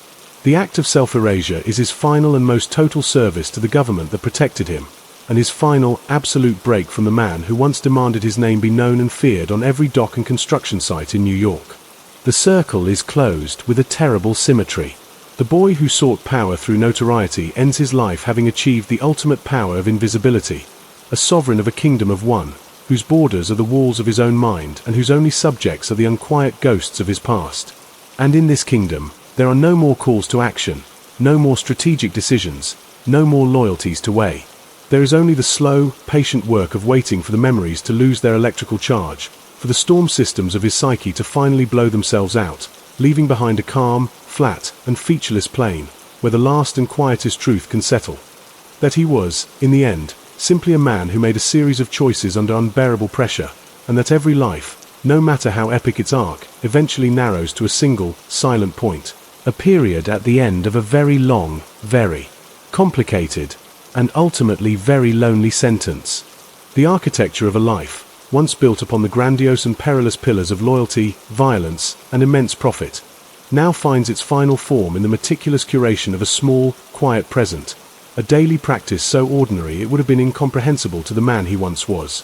Each morning's ritual, the making of coffee, the scanning of a headline-less newspaper, the slow stroll around a garden where nothing more dangerous than aphids threatens the peace, is a deliberate act of grounding, a tethering to a reality that is narrow but stable. This is not living in any sense he previously understood. It is maintenance. He is maintaining his cover, his health, his sanity, with the same focused discipline he once applied to maintaining a crew or a racket. The stakes, however, have inverted. Where once a mistake could mean a rival's advantage or a missed tribute payment, now a mistake, a forgotten detail of his fabricated past, an unguarded moment of recognition, could mean exposure and death. The pressure is constant but low-grade, a hum rather than a scream, and in its own way, this eternal vigilance is more exhausting than the acute crises of his former life. There were respites in the mob, moments of celebration, of shared conquest, of power enjoyed. Here, there is no respite. The vigilance is seamless, woven into the fabric of every glance, every word spoken at a checkout line, every decision to attend or avoid a local community event. He is a solo performer in a play that never ends, and the role requires him to be forgettable. For a man whose entire identity was forged in being remembered, in commanding a room and shaping events, this requirement to be a benign phantom is the ultimate discipline. He finds a strange, austere poetry in the precision of this small life. The careful pruning of a rosebush becomes a meditation. The balanced checkbook of his modest, legal finances is a satisfying puzzle. These are clean, moral activities with clear cause and effect, utterly divorced from the murky, violent calculus of his past. In tending to a tomato plant, he sees the direct result of his labor: blossom, fruit, harvest. In his old life, the fruits of his labor were often obscured by layers of middlemen, lies, and blood. This tangible, quiet productivity offers a form of atonement he never sought but slowly learns to accept. It is an atonement not to God or society, but to his own degraded sense of agency. He is reclaiming the ability to nurture, not destroy, to build, not extort. Each ripe tomato is a silent rebuttal to the wasted years. Yet, this peaceful present is forever undercut by the knowledge that it is a fabrication, a beautiful set built on a stage that could be dismantled at any moment by forces beyond his control. A chance encounter with a former associate from New York, now also old and relocated, is a statistical improbability but not an impossibility. A slip in the witness protection program's bureaucracy, a hacker accessing the wrong file, a dying mobster's final, vengeful confession that provides a clue. These are the specters that live in the margins of his calm days. He has traded the definite, looming threat of RICO indictments for the indefinite, spectral threat of a past that might one day reach out a bony hand and tap him on the shoulder. This is the cost of his survival, eternal contingency. His peace is leased, never owned. As his body ages, introducing its own familiar betrayals of aches and slowdowns, His mind engages in a final, overarching analysis of the path that led him here. He sees it not as a straight line, but as a series of gravitational pulls. The strong gravity of Bensonhurst's insular culture pulled him in as a boy. The immense, crushing gravity of the Gambino family structure held him in orbit for decades. The sudden, violent gravity of the federal case pulled him into a collision course with his own destiny. And finally, the weak, artificial gravity of the witness protection program now holds him in this low, steady, endless orbit around a life he cannot touch. He was never truly in control of the ship. He was just adjusting the sails to survive each successive gravitational field. This astrophysical perspective drains the last remnants of bitterness and pride from the story. He was not a master, nor a monster, nor a hero. He was matter in motion, reacting to forces. The only act of true will, he now sees, was the conscious decision to change his course by cooperating, to fire the thrusters that broke him out of the Gambino family's gravity well, knowing it would send him hurtling into the unknown. That decision was the one truly free choice in a life of constrained options, and it is the choice that defines everything that came after. All the loyalty and all the betrayal were simply the physics of his environment. The cooperation was an application of a foreign energy. This realization brings a final, weary clarity. He stops judging his younger self. The boy who joined was seeking the warmth of a powerful sun. The man who left was fleeing its collapse. There is no villain in that story, only physics and biology. Even John Gotti, in this formulation, was not a devil, but a catastrophic star whose very brightness guaranteed a swift and violent end, consuming those too close. DiLeonardo was merely one of the objects caught in that destructive blaze, lucky or cunning enough to be flung clear, albeit scorched and forever altered. In this silent, scientific post-mortem of his life, the emotional heat finally dissipates. What remains is a cool, quiet understanding, and with it, a form of acceptance. He accepts that his legacy is bifurcated. In one world, he is a pariah whose name is spat. In another, he is a case file, a successful precedent. He accepts that he will never know which of these legacies, if either, is the truth, because truth in human affairs is not a fact but a perspective. He accepts that the man who was Mikey Scars is gone, and the man who replaced him is a caretaker for a body and a memory. His final task is simply to be a good caretaker, to tend to both with a gentle, non-judgmental attention until the contract expires.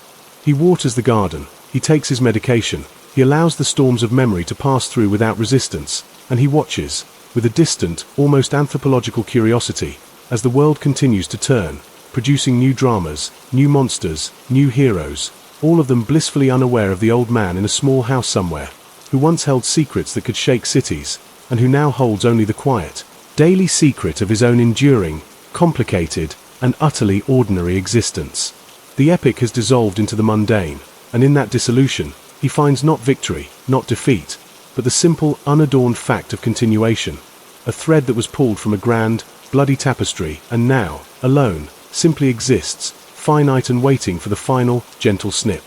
The culmination of a life spent in the shadow of monumental choices is not a grand epiphany, but a gradual dimming, a slow settling of the internal dust that has been churned for decades by the machinery of violence, loyalty, and betrayal. For Michael DiLeonardo, the man who exists in the quiet eye of the hurricane his own decisions created, old age becomes a process of gentle disintegration, where the sharp edges of memory soften and the urgent questions of motive and consequence lose their demanding voices. The past does not vanish, it becomes diffuse, like ink dropped into a still pool, coloring everything but obscuring nothing with perfect clarity. He finds himself remembering emotions more than events, the thick, cloying fear in a moment of impending violence not as a narrative, but as a somatic ghost, a quickening of his pulse in his safe chair. The warm, potent sense of belonging at a packed social club not as a specific night, but as a generalized glow of inclusion that now feels alien to his perpetual solitude. These emotional echoes are the last remnants of his former selves, fading signatures on the parchment of his consciousness. He no longer fights them or courts them, they are simply weather, passing through.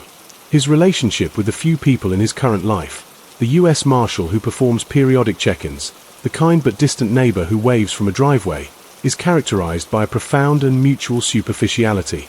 It is all he can offer and all they expect. He is a polite ghost in their community, a man whose history is a blank page they have no reason to turn. This erasure, once a source of desperate anxiety, now feels like a form of grace. The burden of being known, of being Michael DiLeonardo, has been lifted. The burden of being his alias is light, a costume he has worn so long it has almost grafted to his skin. He sometimes tries to remember the precise timbre of his mother's voice, or the exact layout of his father's luncheonette, and finds the details are gone, replaced by a generic, sentimental impression. Yet, he can recall with unnerving precision the license plate of a car used in a hijacking 30 years prior, or the specific wording of a coded conversation about a union payoff.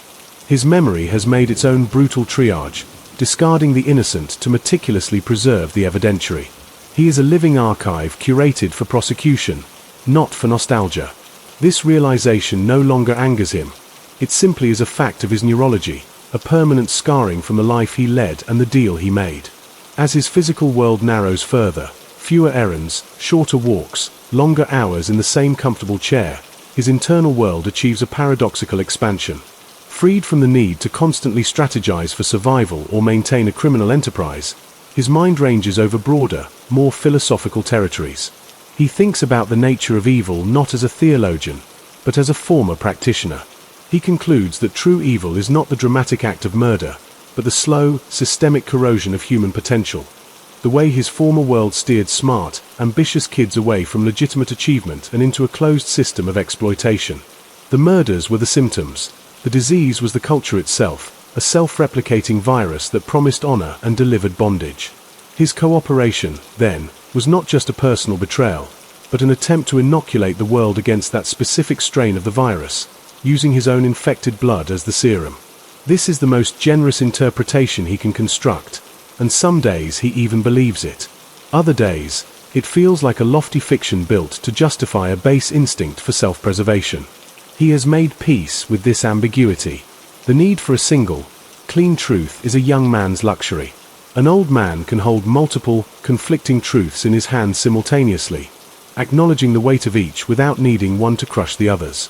The truth of the abandoned associate facing a life sentence is real. The truth of the government agent seeing him as a vital asset is real. The truth of his grandchildren growing up safe is real. They are all true, and they all exist because of the same set of actions.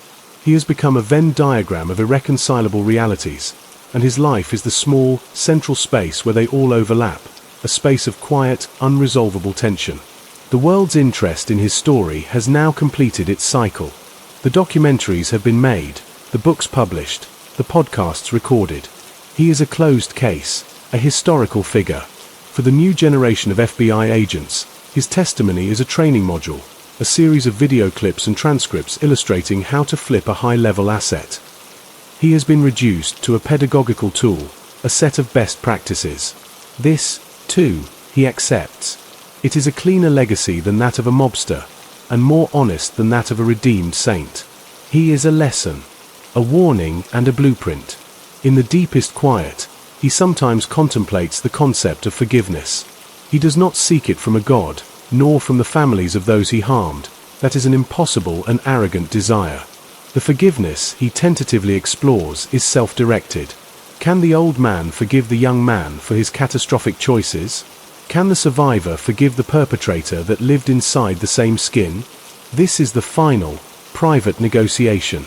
It does not involve absolving the crimes, but rather acknowledging the fractured humanity of the person who committed them. A boy shaped by a specific world, who did what he thought he had to do to succeed and then to survive, who possessed both loyalty and ruthlessness in terrible measure. To forgive that young man is not to excuse him, but to cease waging war against his memory, to allow the integrated self, however flawed and monstrous, to simply have existed. This is a forgiveness without warmth, a cold, clear acknowledgement that leads not to joy, but to cessation of an internal conflict that has raged for 20 years. It is the emotional equivalent of laying down arms. And with that laying down of arms comes the final, unexpected gift, boredom. A pure, undiluted, peaceful boredom. After a life of constant danger, high stakes, and paralyzing guilt, the experience of a truly boring afternoon, watching light move across a carpet, listening to the hum of the refrigerator, having nothing urgent to think about or fear, is a state of profound grace. It is the positive nothingness he never knew existed. In this boredom, there are no ghosts, only the present, empty moment. He has arrived, at the very end, at the ordinary life he once would have scorned as a prison, and discovered it to be the only form of freedom left to him. The rise, the reign, the downfall, they are all finished. The aftermath is now also ending, fading into this bland, gentle conclusion. The call to action that once defined him is silent. The disclaimer about his story is now woven into the fabric of his very being. He is a composite, a narrative assembled from sources, living out his final days as a quiet postscript to a shocking tale, waiting for the last period to be placed, not with a bang or a verdict, but with the slow, steady, and utterly ordinary rhythm of a heart that has finally, blessedly, run out of battles to fight. The final seasons of a life are often marked by a quiet reconciliation with the inevitability of endings, but for a man whose existence has been a protracted negotiation with mortal threats, from rival gangsters, from federal prosecutors, from the very brothers he betrayed, this natural progression towards an end is fraught with a unique irony. The death that seemed destined to come violently and prematurely, in a hail of bullets or a prison shanking, now approaches with the mundane guise of time and biology. He finds himself not fighting for survival, but observing its gradual ebbing with a detached, almost clinical curiosity. The fierce, animal will that propelled him from the streets of Bensonhurst to the inner circle of the Gambinos, and later through the harrowing calculus of cooperation, has finally burned down to a low, steady pilot light. His remaining energy is reserved not for grand reflections or dramatic last acts, but for the simple, mechanical maintenance of a body and a cover story that are both wearing thin. Doctor's appointments become a central feature of his calendar, not just for his heart or his joints, but for the essential maintenance of his appearance, the altering of features that time and surgery have rendered less recognizable, the management of the small, physical tells that could, in theory, connect him to an old photograph in an FBI file. This bureaucratic approach to his own demise feels like the final, logical extension of his cooperation. He is cooperating with his own slow disappearance, assisting in the full erasure of Michael DiLeonardo. The man who once commanded fear with a glance now meticulously follows a doctor's orders to ensure he remains invisible. There is a profound humility in this, a complete inversion of the power he once wielded. The world he once influenced so dramatically has moved on, and his primary impact on it now is the quiet consumption of medical resources and the occasional, secure electronic check-in with a government office that monitors his vital signs and his continued silence. His legacy, once a subject of such agonizing internal debate, ceases to matter to him in any practical sense. It exists elsewhere, in those training modules, in those true crime archives, in the whispered curses of old men in prison common rooms. It is a ship that has sailed, and he is no longer on board, nor is he the harbor it left. He is a retired lighthouse keeper, watching from a distant cliff as the vessel he once helped steer, first towards power, then towards the rocks, becomes a speck on the horizon of history. The emotional storms that once felt like hurricanes are now gentle, predictable rains. The guilt, the pride, the fear, the defiance, they have lost their sharpness. They are old acquaintances whose visits are brief and whose conversations are repetitions of dialogues long since exhausted. He greets them, listens to their familiar lines, and lets them pass through. This emotional neutrality is not numbness, but a kind of earned peace. The peace of a battlefield after the war has been over for so long that grass has grown over the trenches and birds nest in the rusted artillery. He spends more time in silence, not a heavy, oppressive silence, but a comfortable, companionable one. The need to narrate his own life, to justify or condemn it, has passed. He simply inhabits it, minute by minute. He might sit for an hour watching birds at a feeder, his mind not racing through memories or strategies, but simply tracking the flutter of wings, the hierarchy at the seed tray, the simple, immoral struggle for sustenance that mirrors, in its innocent way, every struggle he ever knew. In these moments, he feels a kinship with all living things that is entirely new. He was once a top predator in a concrete jungle. Now he is an old creature on a porch, observing the food chain in his garden, no longer a participant but a spectator to the fundamental laws of conflict and survival. This detachment brings a clarity that feels almost holy. He sees his own life as just one particularly convoluted expression of those universal laws, the drive for territory, for resources, for security. His empire was a garbage hauling route, his tactics were extortion and murder, his downfall was a failure to adapt to a stronger predator, the state. Stripped of its cultural mythology and moral baggage, the story is starkly simple. He was an organism that thrived in a specific environment, and when that environment changed catastrophically, he made a radical adaptation to avoid extinction. There is no more poetry to it than that. And in this reduction, there is a final, liberating absolution. He is not a tragic hero or a vile villain. He is a biological event. The last threads connecting him to his past are the rare, secure communications with his relocated family. These are not emotional reunions. They are status reports, assurances of continued safety and health, conveyed through layers of encryption and intermediary handlers. The love is real, but it is love filtered through a security protocol, expressed in vague well-wishes and the profound, unspoken gratitude for the normal lives they lead. He is their ghostly benefactor, a secret they must keep even from themselves in their daily routines. He has achieved the paradoxical goal of becoming utterly important to their safety and utterly absent from their lives. This is the final, successful hit he ever orchestrated. The disappearance of a father, a grandfather, into thin air, so that they could live. As his physical strength diminishes, his world contracts to the boundaries of his home. The garden he tended becomes a view from a window. The walks are replaced by the journey from a bed to a chair. The U.S. Marshals, in their periodic, discreet visits, become his primary human contact, and even these interactions are functional, devoid of the shared history that defines real relationships. They are guardians of a secret, not companions to a man. He is, in the end, a piece of classified information that requires housing and feeding. And he accepts this with a grace that would have been impossible for the younger man. The final surrender is not to an enemy, but to the gentle, inexorable processes of care and decay. He is no longer a subject with desires. He is an object being maintained. And in this objecthood, there is a strange freedom. The weight of choice is gone. The burden of identity is gone. There is only the slow, steady rhythm of breath, the view from the window, the sound of a distant lawnmower, the taste of a meal prepared by a home health aide who knows him only as a kindly, quiet old man with no past to speak of. The epic has dissolved into the procedural. The shocking hook of his life, the betrayal that rocked the underworld, is now a medical chart, a prescription list, a schedule for vital sign checks. The call to action is a button to press for a nurse. The disclaimer is the confidentiality agreement signed by every caregiver who enters his home. He has reached the ultimate, quiet punchline.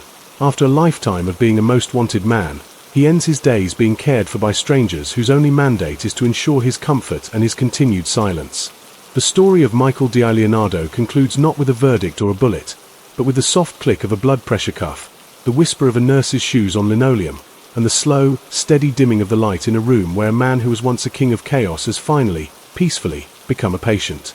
In the final, quiet attenuation of his days, where time seems less a line and more a still pool reflecting a sky of uniform grey, Michael DiLeonardo finds himself experiencing a series of small, posthumous moments, sensations and understandings that feel like they belong to a consciousness already untethered from the narrative of his life. The past, once a roaring, demanding companion, now sits silently in the corner of the room like a forgotten coat.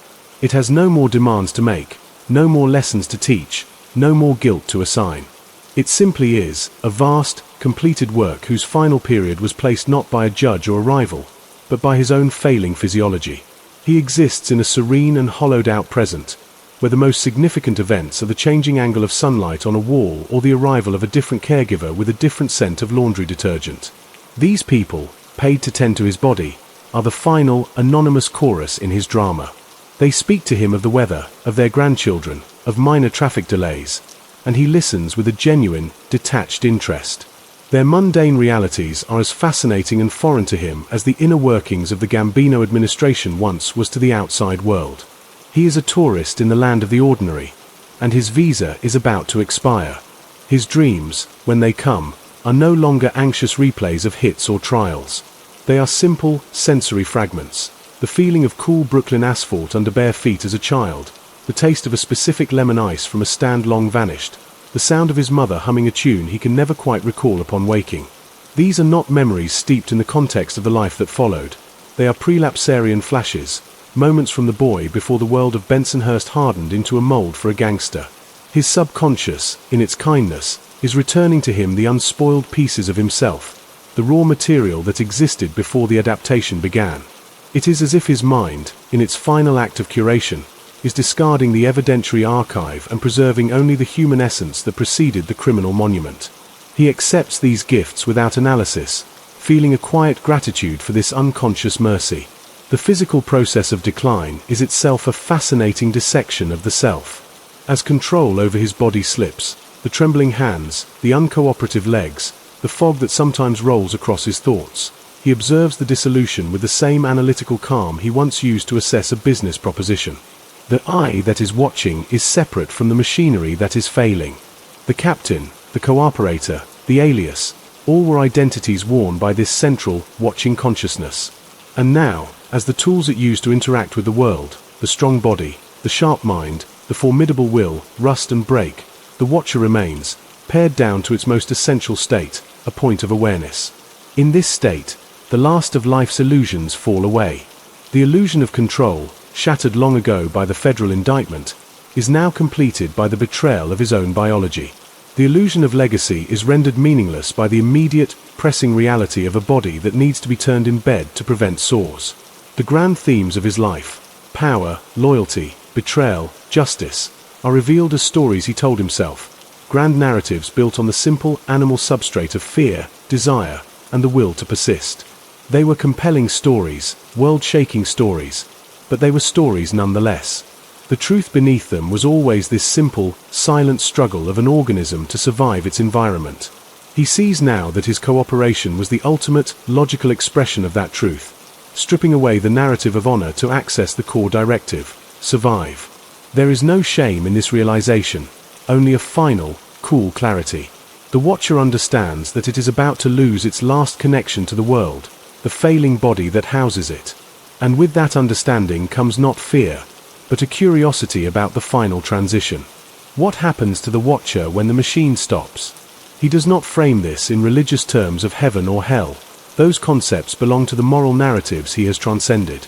He thinks of it more as a cessation of signal, a radio going silent after broadcasting a long, turbulent, and often disturbing program. The silence after will be the same silence that existed before the broadcast began. This feels right to him. It feels honest. His final communications with the outside world are managed by the government handlers. They are terse, digital confirmations of his status. Asset stable. No security concerns. He is a line in a database, a pensioner of the justice system. The men who might still wish him harm are themselves old, imprisoned, or dead. The world that wanted him dead has, in a way, gotten its wish. Michael DiLeonardo, as a social entity, as a force in the world, has been dead for years. Only this quiet, fading biological event remains. In his room, with the hum of medical equipment the only sound, he sometimes feels a wave of something that might be called forgiveness, but it is broader than that. It is a dissolution of boundaries. He feels no separation from the young, ambitious associate, the ruthless captain, the desperate defendant, the clinical witness, the lonely protected ghost. They are all him, and he is all of them, and soon they will all be nothing. In this unity, there is a profound peace. The war within is over because the factions have merged, recognizing their shared fate. There is no one left to blame, not even himself. There is only the history, etched now in unchangeable stone, and the soft, approaching darkness. His last conscious thought, when it comes, is not of John Gotti or a courtroom or his children's faces. It is a sensory impression devoid of story. Perhaps the warmth of the sunlight on the blanket over his legs, a sensation that contains no past and no future, only a pure, present, physical fact. And then, the watcher winks out. The machine stops. The broadcast ends. In a nondescript room, in a house on a quiet street, under a name that was never his, an old man's breathing ceases. There is no dramatic final line, no last confession, no symbolic gesture. There is only the mundane, medical reality of an end. A caregiver will note the time. A marshal will be notified. A doctor will sign a certificate with the alias on it. His body will be handled with the same discreet, efficient protocol that governed his last decades. It will be cremated, the ashes disposed of or stored under conditions of secrecy. No tombstone will bear his real name. No neighborhood will host his wake. The closure is administrative, not communal. The final, absolute victory of the state over the man is not his imprisonment or his testimony. But this, his death, is a classified event. The ultimate end of Mikey Scars, DiLeonardo, Gambino captain turned historic witness, is a file update. A case closed. A quiet, perfect, and total silence, finally matching the silence he kept and the silence he was granted. The circle closed not with a bang of violence or a gavel's crack, but with the soft, irrevocable click of a lock on a drawer containing the last secret of a man who became, in the end, his own final, unspeakable secret, resting now in the only place left for it, the permanent, soundless, and unmarked grave of absolute oblivion. The silence that follows is not merely an absence of sound, but an active, pervasive entity that fills the spaces he once occupied, a silence that now holds the full weight of the story. In the immediate, bureaucratic aftermath, procedures developed for precisely this contingency swing into motion with a sterile efficiency. The caregiver's call triggers a chain of notifications, to the local U.S. Marshal's office, to the federal coordinators of the Witness Security Program, to the handful of government attorneys who still, out of a sense of professional duty or historical connection, keep his case on a distant watch list. The death of an asset of his caliber is a matter of protocol, not of public record. There is no obituary, no death notice in a local paper for his alias. The house is secured, his few personal effects, the bland, generic possessions of a man with no past, are inventoried and eventually boxed and stored or destroyed, depending on their potential to hold any residual forensic trace of his true identity. The process is designed to erase the erasure, to remove the last physical footprint of a man who had already been a ghost for decades. It is a meta-disappearance, a vanishing of the vanished. His blood family, living under their own protected identities, are informed through secure channels. Their grief, should they feel it, must be a private, compartmentalized thing, a mourning for a man who had been functionally dead to them for years, whose voice they hadn't heard in its true tone since the turn of the century. They cannot gather for a funeral. They cannot share stories. They must absorb the news and continue with their constructed lives, carrying the secret of his end as they carried the secret of his life, a burden now made permanent and final. Their inheritance is not money or property, but the continued, unremarkable safety he purchased with his betrayal. It is the completion of his last deal. In the world he left behind, the news travels slowly and through opaque channels. There are no press releases from the Justice Department. But in the insular, decaying universe of organized crime, intelligence of a certain kind still seeps through the cracks. A whispered conversation in a prison yard, a cryptic remark passed between aging attorneys, a lack of movement on a long-dormant security protocol noticed by a board clerk, these become the strands of a rumor. The word filters out, Mikey Scars is gone. The reaction in that world is not uniform. For the old-timers still breathing, the few who remember the Gotti era not as history but as lived experience, the news might bring a grim, satisfied closure. A traitor has met his end, not by their hand, but by time, which is perhaps a more humiliating foe. For them, it is a confirmation that the old order, however corrupted, still holds a kind of moral weight. The rat died in hiding, not in honor. Yet, even this satisfaction is thin and bitter, undercut by the reality that the world they mourn is just as dead, and they are its fossils. For the federal law enforcement apparatus, his passing marks the closing of a foundational chapter. The agents who worked his case are mostly retired themselves. The prosecutors who wielded his testimony like a scalpel have moved on to other wars, against terrorism, cybercrime, corporate fraud. His file is moved from an active monitoring status to deep archival storage. His testimony remains, a permanent, digitized monument in legal databases, cited in appellate briefs and scholarly articles on RICO law and witness management. He becomes a precedent, a data point, a last name in a string of citations. The vivid, dangerous, complicated man is sublimated into jurisprudence. His greatest fear, being forgotten, is only partially realized. He is not forgotten, but he is transformed. Michael DiLeonardo, the person, is gone.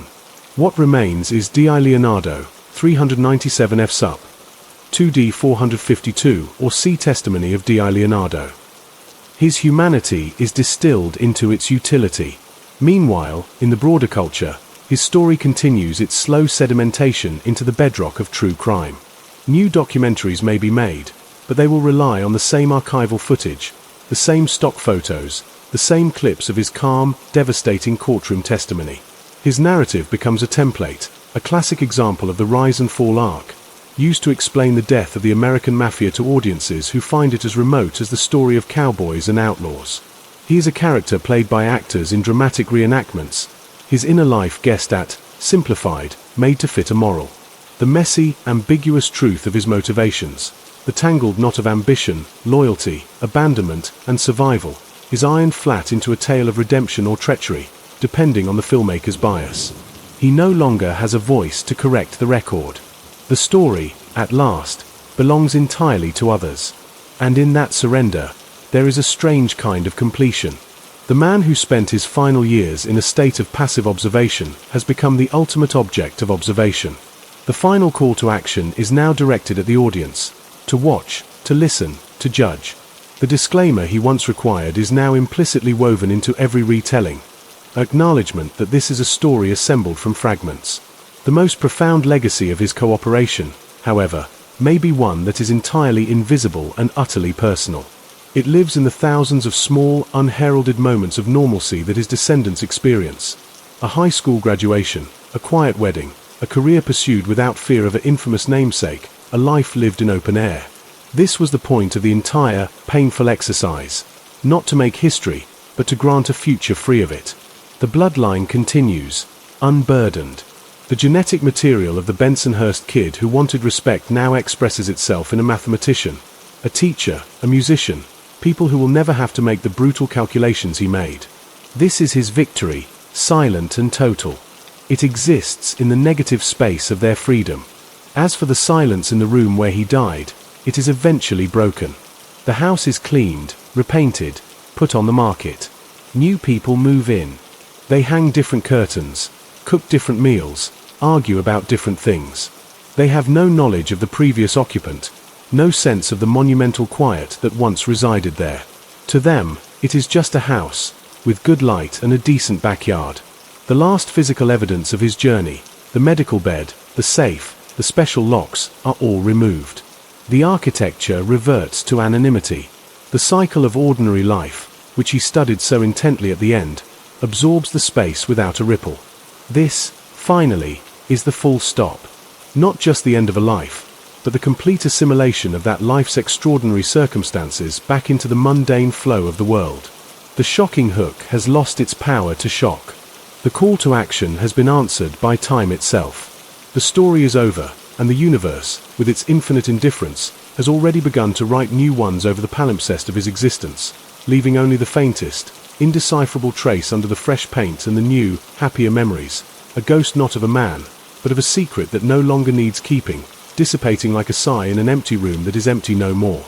Time, the ultimate and most impartial narrator, continues its relentless forward march, and with each passing year the vivid, jagged edges of the Michael DiLeonardo saga are smoothed by the gentle, abrasive flow of history becoming past.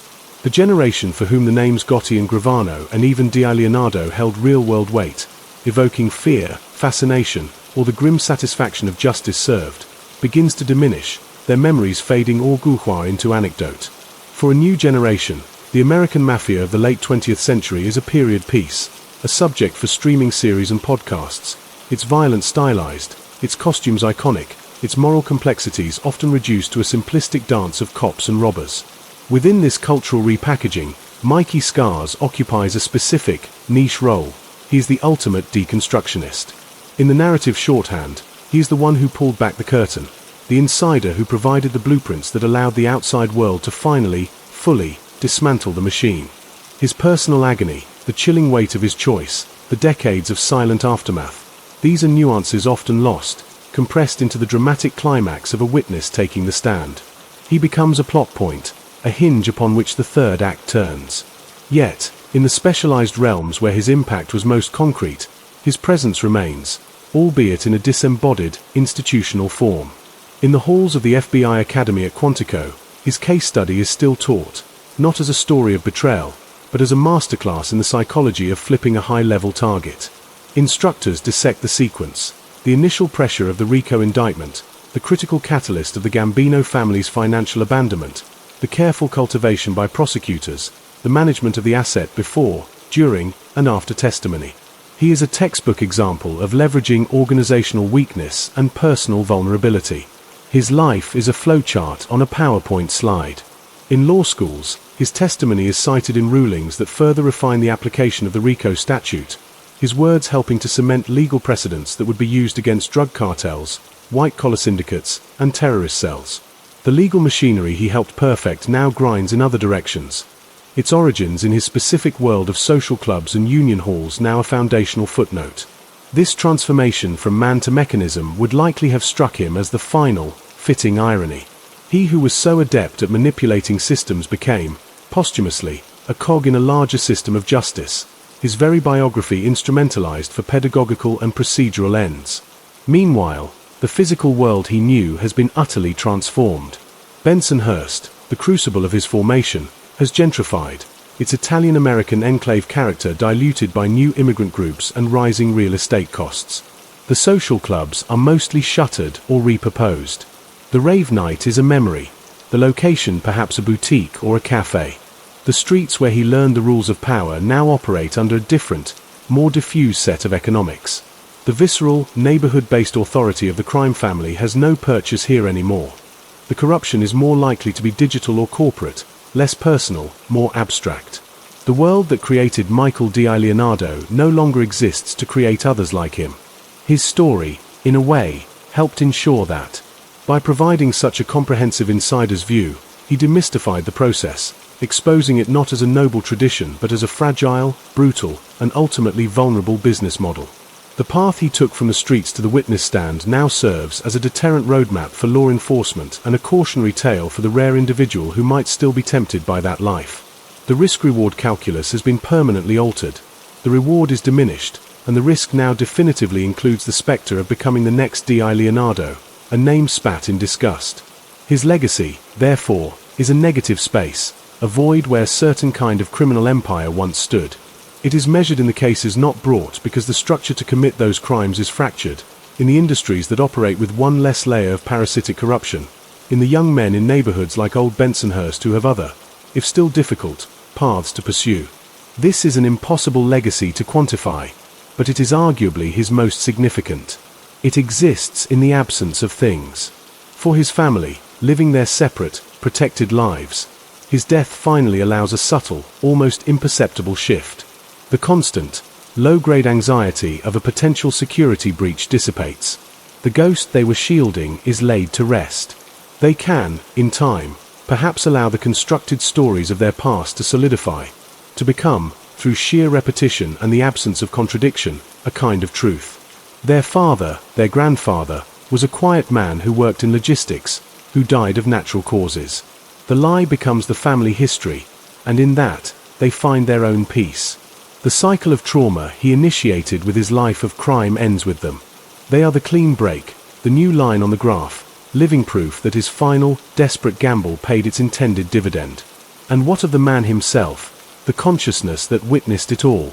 In the absence of any spiritual certainty, one can only conclude that the final state is the same as the state before his tumultuous existence, a component of the universe rearranged. The energy that was his will, his intelligence, his fear, his love for his children, has dissipated back into the system. The atoms that formed his hands, which once shook in oath and later pointed in identification in a courtroom, are now part of the soil, the air, the water. He has returned to the anonymous elemental state from which he emerged, his remarkable, terrible, and consequential journey now complete. The story is closed. The files are archived. The family is safe. The world has changed. All the tensions that defined his life, between loyalty and survival, between silence and truth, between the family he chose and the family he made, have been resolved by the ultimate resolution of death. There is no more debate, no more testimony, no more hiding. There is only the quiet, historical fact of what he did, and the endless, ongoing consequence of those actions rippling outward in ways seen and unseen. A stone dropped long ago into the pond of history, its waves now softened to near stillness, detectable only by the most sensitive instruments, a faint vibration in the record of a time when honor was a lie, justice was a bargain, and one man's unbearable choice became the key that locked a notorious world away forever, leaving behind only the echo of a name, a scar on the memory of a city, and the profound, whispering silence of a story that has, at last, been fully told. In the final accounting, beyond the court transcripts and the archival footage, beyond the whispered legends and the cold legal citations, the story of Michael DiLeonardo resolves into a single, piercing human truth, that the most complex and devastating prisons are not made of steel and concrete, but of the choices we believe are immutable and the identities we mistake for destiny. His life stands as a monumental testament to the power of context to sculpt a soul, and the terrifying, liberating power of a single decision to shatter that sculpture and attempt a new, flawed form. From the warm, insular streets of Bensonhurst that offered a twisted but clear path to masculine success, to the gilded cage of the Gambino hierarchy where loyalty was the currency and violence the grammar, to the stark, sterile interrogation room where that currency was rendered worthless and that grammar was translated for a hostile audience, his environment dictated his possible selves. He navigated each world with the skills it valued, cunning, calm, strategic ruthlessness, until the world changed beneath his feet, and those very skills became obsolete or suicidal. The final, stark lesson of his existence is not about crime or punishment, but about adaptation. He was the ultimate adapter, and his cooperation was not an act of moral revolution, but of evolutionary necessity. When the ecosystem of Cosa Nostra collapsed under federal pressure and internal rot, he did what any organism does. He sought a new niche. The Witness Protection Program was that niche, a controlled, sterile habitat where the traits of a predator were pathologies to be suppressed. His entire late life was a masterclass in suppressed instinct, a performance of normalcy so deep it likely altered the very wiring of his consciousness. Yet, for all the analysis, psychological, legal, historical, the core of the story remains stubbornly, achingly human. It is the story of a boy who wanted to be somebody, a man who became somebody feared, and an old man who spent decades wondering if that somebody was ever real at all. The longing for belonging that drew him to the mob was the same longing that made the mob's abandonment so catastrophically personal. The love for his children that he cited as his motivation to cooperate was the one pure, unassailable thread running through the tapestry of his moral compromises. In the end, he was neither a monster nor a hero. He was a father, a son, a friend, and a traitor, a man of his word who broke the ultimate word, a creature of brutal honor who committed the ultimate dishonor to survive. These contradictions are not flaws in the narrative, they are the narrative. They are what elevate his story from a simple true crime tale to a modern Greek tragedy, where the fatal flaw is not hubris, but an unwavering belief in a code that existed only as long as it was convenient for those in power. His downfall was not his arrest, but his disillusionment. His rise was not his induction, but his slow, painful realization that the kingdom he helped build was a beautiful, empty shell. And so, we are left not with a moral, but with a mirror. The story of Michael DiLeonardo forces us to ask uncomfortable questions of ourselves. What codes do we live by that might be equally hollow? What institutions demand our loyalty while secretly viewing us as expendable assets? At what point does survival justify the shattering of a lifelong identity? There are no easy answers, only the haunting resonance of his dilemma. His calm narration from the witness stand was not just testimony against individuals. It was a cold, detailed autopsy of a way of life, and by extension, a warning about the seductive power of any closed, hierarchical system that promises glory in exchange for soul. His voice, steady and matter-of-fact, did more damage than any prosecutor's closing argument because it spoke from the heart of the temple, describing the rituals not with reverence, but with the dispassionate clarity of a former believer. That is his enduring echo. Not the crack of a gunshot or the slam of a cell door, but the quiet, relentless sound of a man explaining, in precise detail, how the magic trick was done, and in doing so, ensuring it could never fool anyone quite the same way again. The world moved on, as it always does. New forms of corruption emerged, more diffuse and global. New outlaws captured the public imagination. But the specific, street-level, ethnically rooted, politically connected empire of the five families, as a dominant criminal and cultural force, was essentially finished, and he was one of its most eloquent gravediggers. His legacy is thus one of erosion. He did not single-handedly destroy the mafia. That was the work of decades of law enforcement and societal change. But he provided the most intimate, authoritative map of its interior, allowing the final pillars to be targeted with precision. He turned the organization's greatest strength, its secrecy and its code of silence, into its greatest vulnerability, proving that silence, like loyalty, has a price, and when the institution fails to pay it, the silence can be broken with a thoroughness that is fatal. Now, the tale is complete. The hook of betrayal has been explored in every dimension. The call to action is spent. The disclaimer about sourcing is now inherent to the historical record.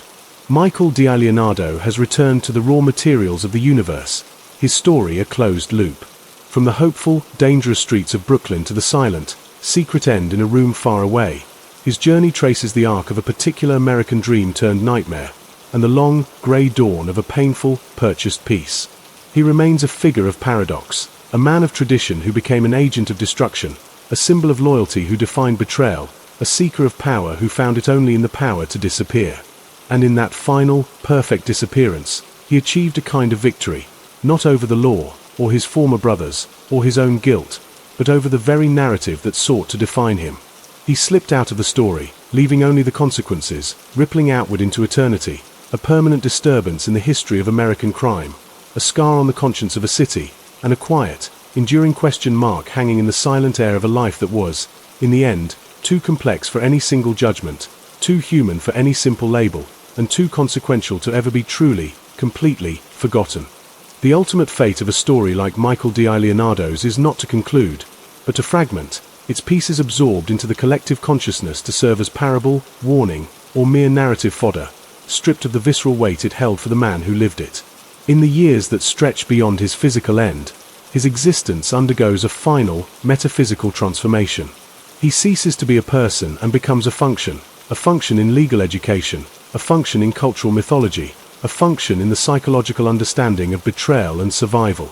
The specific heat of his guilt, the chill of his isolation, the warmth of his thwarted loyalties, all cool into data points. The emotional truth evaporates, leaving behind the crystalline structure of the facts, the murders, the testimony, the convictions. This structure is what remains, a skeleton upon which others hang their own interpretations. For the aspiring prosecutor, he is a blueprint for breaking a criminal enterprise. For the screenwriter, he is an archetype, the insider who cracks. For the philosopher, he is a case study in the situational nature of morality. For the old woman in a queen's apartment who remembers the headlines, he is simply a name from a time when the city felt more dangerously alive. His story, having exited the realm of lived experience, enters the realm of utility. It is used. It is a tool to teach, to entertain, to illustrate a point. This is the final surrender of agency, and it is total. He no longer has any claim to his own narrative. It is public domain, in the most profound sense. Yet, in this diaspora of his life's meaning, a strange kind of immortality is achieved. As long as the RICO statute is taught, his name will be spoken in classrooms. As long as true crime documentaries are consumed, his face will flicker on screens. As long as the concept of organized crime fascinates, his role as the definitive insider witness will be referenced. He is pinned to the historical specimen board, labeled and categorized for eternity. This is not the legacy he would have chosen as a young man dreaming of street corner respect, but it is a legacy far more enduring than that of a neighborhood tough who lived and died in obscurity. He traded a localized, temporal power for a diffuse, eternal notoriety. The boy from Bensonhurst who wanted to be a somebody could never have imagined the scale of the somebody he would become, a permanent footnote in the legal and cultural history of his country. This transformation is echoed in the physical landscape he left behind. New York City, that relentless engine of forgetting and rebuilding, has overlaid his old haunts with new realities. The docks where cargo was hijacked are automated or repurposed for luxury condominiums. The construction sites once controlled by mob-connected unions are now managed by multinational corporations with their own, more sophisticated forms of corruption. The social clubs are yoga studios or trendy cafes. The city has metabolized the world that created him, extracting whatever economic or cultural value it had and excreting the rest. The environment that could produce a Michael DiLeonardo has been sanitized, priced out, and reprogrammed. He is a relic of a grittier, more locally corrupted New York, a figure as anachronistic as a horse-drawn cart on the FDR Drive. His story, therefore, also becomes an elegy for a lost city, a document of its dark, muscular, and intimately connected underworld before globalization and digitalization dissolved those tight-knit, territorial power structures. For his bloodline, The passage of generations performs its own gentle erasure. His grandchildren, should they have children of their own, will know even less. The secure, constructed story of their grandfather will be the only one they have. The faint, unsettling sense of a hidden past may dissipate entirely, becoming family myth or forgotten altogether. The protective lie he enabled becomes, over time, simply the truth. His greatest success, their ordinary, unremarkable safety, requires his ultimate disappearance from their history. He becomes the ancestor who isn't discussed, the blank space on the family tree, his sacrifice known only to the government databases that are themselves periodically purged or migrated to new systems, where his identifier becomes one among millions, a string of code in a decommissioned server. In this, he achieves a final, profound anonymity within the very system that preserved him. And what of the man's essence, the quiet observer who endured the journey? In a universe indifferent to story, his consciousness was a temporary configuration of matter, a flicker of light in the cosmic dark. The suffering, the triumph, the moral agony, the love for his children, these were real, seismic events within the small universe of his self. But to the vast, uncaring cosmos, they were as significant as the collision of two dust motes. This perspective, which he touched upon in his final years, is the last and most humbling truth. His epic was a tempest in a teacup, a shockingly vivid and consequential tempest, but a teacup nonetheless. The universe did not note his oath or his betrayal. It simply allowed the physics of cause and effect to play out. His choice to cooperate was a biological and social calculation rippling through a complex system. His death was the end of that particular calculation. There is no cosmic scoreboard where his loyalties and treacheries are weighed. There is only the silent aftermath, and the stories we tell to make sense of the silence. So, we are left with the story. A story of a rise built on a lie, a reign sustained by fear, a downfall precipitated by that same lie's exposure, and an aftermath of silent, purchased peace. A story that asks if a man can ever truly atone for his sins, or if he can only trade them for a different set of consequences. A story that demonstrates how the most unbreakable codes are broken not by force, but by the slow, cold realization of their emptiness. The narrative of Mikey Scars DiLeonardo is now complete, a closed circle from the streets of Brooklyn to the absolute quiet of an unmarked end.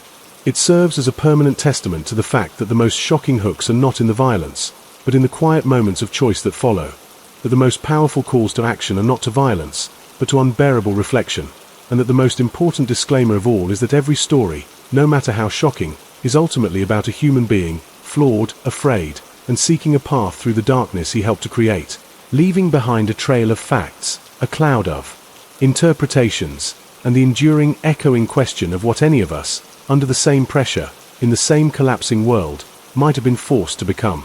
As the relentless current of time carries the present further from the shores of his era, the figure of Michael DiLeonardo undergoes a final, alchemical change, transitioning from a historical actor into a pure symbol, a glyph representing the entire, complex demise of a certain kind of American criminal enterprise. The granular details, the specific names of the hijacked trucks, the particular union local manipulated, the exact phrasing of the coded conversations, soften into the background hum of a broader historical thesis. He becomes less a man and more a personification of a turning point. In academic circles studying the decline of the American Mafia, his cooperation is not merely an event. It is the exemplar of institutional decay from within, the moment the organism's immune system turned against itself with catastrophic efficiency. Sociologists might use his trajectory to illustrate the breakdown of subcultural solidarity under the pressures of late modernity, where the economic and psychological guarantees of the old world frayed under the impersonal force of federal law and changing urban economics. His life becomes a perfect case study in anime, a walking dissolution of the norms that once bound his world together. In this rarefied air of analysis, the human pain is abstracted into social force, the moral quandary into a shift in power dynamics. The man who trembled in a cell weighing the lives of his children against his sworn oath is transformed into a dataset illustrating the efficacy of the RICO statute. This is the inevitable fate of all who become history, the reduction of the lived, breathing agony into a clean, teachable pattern. Yet, even as a symbol, he remains potent. The symbol speaks to the ultimate vulnerability of power built on secrecy. It warns that no hierarchy, no matter how fearsome or romanticized, is immune to the corrosive power of a single, disillusioned insider. It whispers that loyalty is a currency that hyperinflates when the institution issuing it faces bankruptcy. The image of Mikey Scars on the witness stand, calm and detailed, is the visual representation of a wall of silence not just breached, but meticulously dissected and diagrammed for the jury. That image endures as a cultural touchstone for the victory of the state's narrative over the underworlds. Meanwhile, the physical artifacts of his life, to the extent any survived the sanitizing protocols of the witness program, are lost or meaningless. A coffee mug from a generic gift shop, a faded photograph of a mountain view with no people in it, a set of worn gardening tools. These objects held no connection to his true self. They were props in his final role. They have been dispersed, donated, or discarded, their provenance unknown and irrelevant. The intentional erasure of his material existence is complete. There are no relics to venerate or to revile. He is a story without artifacts, a ghost without a haunting ground. This immateriality makes his presence in the cultural memory all the more spectral. He exists in the ether of information, in the digital archives of court records and news databases, a constellation of facts accessible with a few keystrokes but devoid of the gravity that flesh and blood provide. For the creative storytellers who inevitably mine this history, he presents both a gift and a challenge. The gift is the inherent drama, the rise, the moral compromise, the betrayal, the hidden aftermath. The challenge is the essential UN melodramatic nature of the man at its center, his calm, his calculation, his lack of flashy villainy or easy redemption. To make him a compelling character, there is a temptation to inject borrowed passion, to imagine fiery internal monologues or moments of tearful regret that likely never occurred. The real man, the one who analyzed his own downfall with the detached precision of a chess player reviewing a lost game, resists easy dramatization. His power as a witness came from his lack of performative emotion. That same quality makes him an elusive figure for fiction. The most honest portrayals would capture not a man wrestling with demons, but a man who had already made a cold peace with his, and was simply reading their names into the record. As for the city that forged him, New York continues its churning reinvention, a process that is the antithesis of the mafia's territorial, static view of power. The mob's control was based on geography, on owning a neighborhood, a dock, a market. The city's power now flows through digital networks, global finance, and transient pop-up trends. The corruption is more systemic, more legal, and often more devastating in scale, but it lacks the personal, face-to-face mythology of the wise guy shaking down a shopkeeper. That hands-on, neighborhood-based criminal authority is as dead as the horse-drawn carriage, and DiLeonardo's testimony helped bury it by exposing its inner workings to a system that could then efficiently dismantle it. In a strange way, his story is a key to understanding not just the end of something, but the birth of the modern, anonymized city. His journey mirrors the city's own, from a parochial, tribal, and violently intimate place to a globalized, bureaucratic, and impersonally efficient one.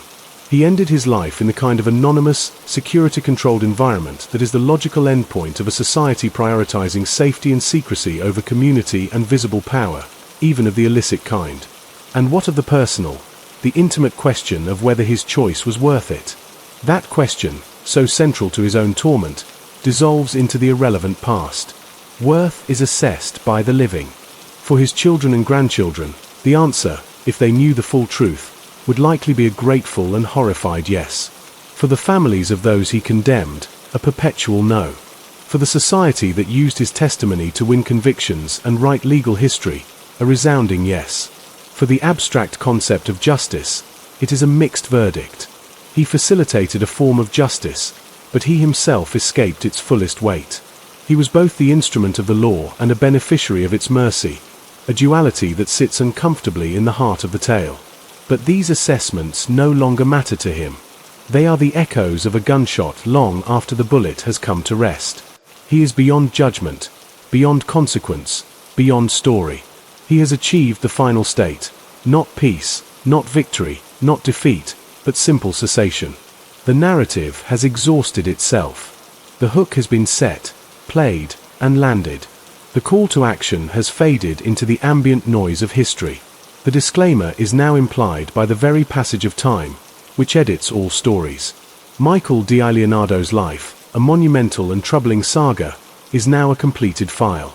It sits on the shelf of finished business, a thick folder containing a birth certificate, a mug shot, a transcript of an oath, a video of testimony, a death certificate under an alias, and miles of magnetic tape recording the sound of a world being meticulously taken apart by the one man who knew best how it was built. The only sound left is the soft, final thud of the folder being closed, and the quiet of a library where such folders are kept, waiting for the next researcher, the next writer, the next curious mind to open it and breathe, for a moment, the dust of a vanished world, and hear, faintly, the calm, unwavering voice of a man explaining exactly how the temple fell, and why he was the one who, in the end, chose to hand over the blueprints. The true ending of a life as contorted and consequential as Michael DiLeonardo's is not found in a single moment of death, but in the gradual, irrevocable dissolution of its afterimage in the minds of those who followed its course. For the federal agents and prosecutors who formed the opposing pole of his universe, his passing marked the closing of a professional chapter that likely defined their careers. They move on, but the memory of him, the intelligence of his debriefings, the unnerving calm of his courtroom demeanor, lingers as a high-water mark of what is possible when a formidable adversary is turned. For them, he was the ultimate get, and his file, though archived, remains a trophy of a hard-won war. Yet, even for them, the sharp focus of memory blurs. They remember the case, the strategy, the victory, the specific timbre of his voice, the look in his eyes when describing a murder. These fade, becoming generalized impressions. He becomes the DiLeonardo case, a successful operation in a long resume. The personal, adversarial intimacy evaporates, leaving behind a professional satisfaction. This is the first layer of his vanishing. In the wider culture, the process of myth-making continues, but it is a recycling now, not a creation. New documentaries re-edit the same footage. New podcast hosts read the same transcripts with fresh inflection. New articles are written on anniversaries of the Gotti trial. The story is repackaged, but no new insights are added because the primary source is gone. He is a closed loop. His narrative is fixed, its boundaries immutable. There can be no late-in-life interview, no shocking deathbed revelation, no reconciliation with a former enemy. The story is fossilized, and like any fossil, it is an outline, an impression, not the living creature. The messy, wet, breathing truth of it is gone, replaced by a clean, stony shape that is easier to display and understand. This fossil then becomes a curiosity in the Museum of Popular Culture, pointed at by guides who explain, this is a cooperator, a species crucial to the ecosystem's collapse in the late 20th century. The man is lost inside the label, and for the neighborhoods that once knew his type, the memory is of a feeling, not a person. Old-timers in what's left of Bensonhurst's Italian enclave might recall an era, an atmosphere, a time when certain men had a different kind of weight on the sidewalk, when a social club door held mystery and potential threat. They don't recall Michael DiLeonardo specifically, they recall the kind of man he was, the silhouette he cast. That silhouette has long since vanished from the street corner, replaced by different demographics, different economies, different fears. The world that could produce and sustain a Mikey Scars has been paved over, both literally and culturally. His story, in this context, is a eulogy for a specific form of local, patriarchal, illicit authority that globalization and time have rendered obsolete. His rise and fall chronicle not just a personal journey, but the death throes of a parochial kingdom in an increasingly connected and monitored world. On a personal, familial level, the process of healing through forgetfulness reaches its conclusion. His grandchildren, should they have families of their own, will tell no stories of a grandfather in the life. That channel of memory is sealed. The protective fiction hardens into unassailable fact. His genetic legacy walks the earth utterly free of his historical burden. This was the core of the bargain, and it is fulfilled with a chilling, perfect efficiency. His victory is their normalcy, a victory so complete it requires his total eradication from their narrative. He is the ghost who secured their future by agreeing to never haunt them. This is perhaps the most poignant success imaginable, to be so thoroughly forgotten by those you love most, by design. In the annals of criminal justice, his impact is both monumental and procedural. He helped establish a playbook. The method of flipping him, identifying the financial and emotional pressure points, isolating him from his support system, offering a clear, if brutal, path to a form of salvation, is now standard. His testimony expanded the map of mafia operations, adding detail that allowed for more precise future investigations. But like a foundational scientific discovery, his specific contribution is now built upon, taken for granted, part of the bedrock. Young agents learn the principles he helped validate, but they don't study him. They study the techniques he exemplified. He is a name in a textbook's index. Finally, we are left to consider the philosophical residue of his life. It poses a relentless question about the nature of identity. If a man can be a loyal captain and a devastating witness, a feared enforcer and a careful gardener, which one is real? The story of Michael DiLeonardo argues that they all are. Identity is not a solid core, but a series of performances demanded by circumstance. The self is a repertoire of possible roles, and extreme situations force extreme selections from that repertoire. His life demonstrates that under sufficient pressure, the role of traitor is as accessible as the role of brother, and that the switch can be flipped not by a change of heart, but by a change in the survival calculus. This is a disturbing, deeply unsentimental view of human nature, one that his calm, unemotional testimony did nothing to dispel. He showed us a man who changed worlds not through passion, but through a cold reassessment of loyalty's rate of return. In the absolute silence that now surrounds his name, the echo of that reassessment lingers. It whispers that all codes are contingent, all loyalties have a price, and every man, no matter how deep in the life, maintains a hidden ledger where his own survival is the ultimate, unshakable debt. This is the final, unsettling gift of his story, a mirror held up to our own fragile allegiances. So, the tale is told. From the vibrant, dangerous streets of mid-century Brooklyn to the silent, secretive end in a government-protected room, the arc is complete. The shocking hook was the depth of the betrayal, but the lasting impact is the understanding of its causes. The call to action was to listen, and we have listened. The disclaimer warned of assembled sources, and we have seen the assembly. All that remains is the quiet after the storm. The rain has fallen, the floodwaters of his actions have receded, and the landscape of history is permanently altered. Where there once stood an imposing, mysterious structure, there is now a cleared plot, its foundations exposed and mapped, preventing anyone from easily building the same thing again. Mikey Scars DiLeonardo, the boy, the man, the captain, the witness, the ghost, has finished his work. He has become what all lives, no matter how loud, eventually become. A story we tell about the past, a set of lessons learned or ignored, a faint pattern in the weave of time, and then, at the very last, nothing more than a name on a page, waiting for the moment the book is closed, and the light is turned off, and the room, for a while, holds only the memory of the telling. The passage into pure history is a quiet crossing, a transition from being a subject of discussion to becoming an object of occasional reference. For Michael DiLeonardo, this final stage sees his essence distilled into the rarefied atmosphere of academic footnotes, the closing lines of documentary films, and the conversational gambits of true crime enthusiasts whose knowledge is deep but disconnected from the flesh and blood reality. His name becomes a signifier for a specific, terminal event in the chronicle of organized crime, much like Valachi's name signifies the beginning of the end. He is the period at the end of a very long, very violent sentence. In university seminars, a professor might cite the DiLeonardo cooperation as the moment the modern, corporate understanding of the mafia was cemented in the public and legal record. His testimony provided the connective tissue between street-level brutality and boardroom conspiracy, offering a model for prosecutors to attack other hierarchical criminal enterprises, from street gangs to corrupt corporations. His life's work, ironically, became a template for the destruction of the very type of work he did. The meticulous records he helped the state compile are now used to teach a new generation of law students about the anatomy of a racketeering conspiracy. His voice, preserved on digital files, is played not to secure a conviction, but to illustrate a point about witness credibility or prosecutorial strategy. The man is gone, the pedagogical tool remains. In the collective memory of the city he once influenced, his presence has evaporated entirely. New York's energy is voracious and forward-thrusting. It venerates the new, the next. The shadows cast by men like him have been dispersed by the glittering lights of redevelopment and a different, more diffuse kind of ambition. The fear he once commanded was personal and localized. Today's anxieties are global, digital, systemic. There is no social club where his name is uttered with a mix of fear and respect. That world is gone, and its oral history dies with the last of the old men who sat in those clubs.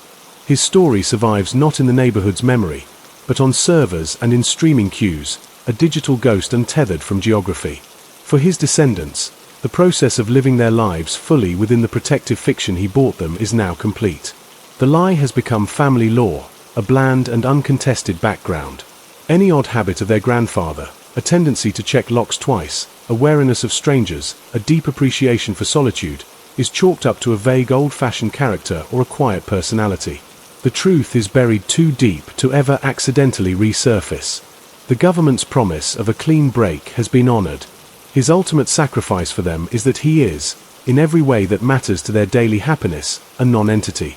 He is the architect of their normalcy, and like many architects, invisible once the building is occupied and thriving. This is the success of his final, terrible decision. His bloodline flourishes in the sunlight, and he rests in the shade of a secret so well kept it no longer requires guarding. The moral reckoning his story provokes also settles into a kind of academic consensus. Ethicists might debate whether his actions were justified, but the debate is sterile, conducted with the cool tools of philosophy, absent the heat of lived consequence. The consensus tends to be utilitarian.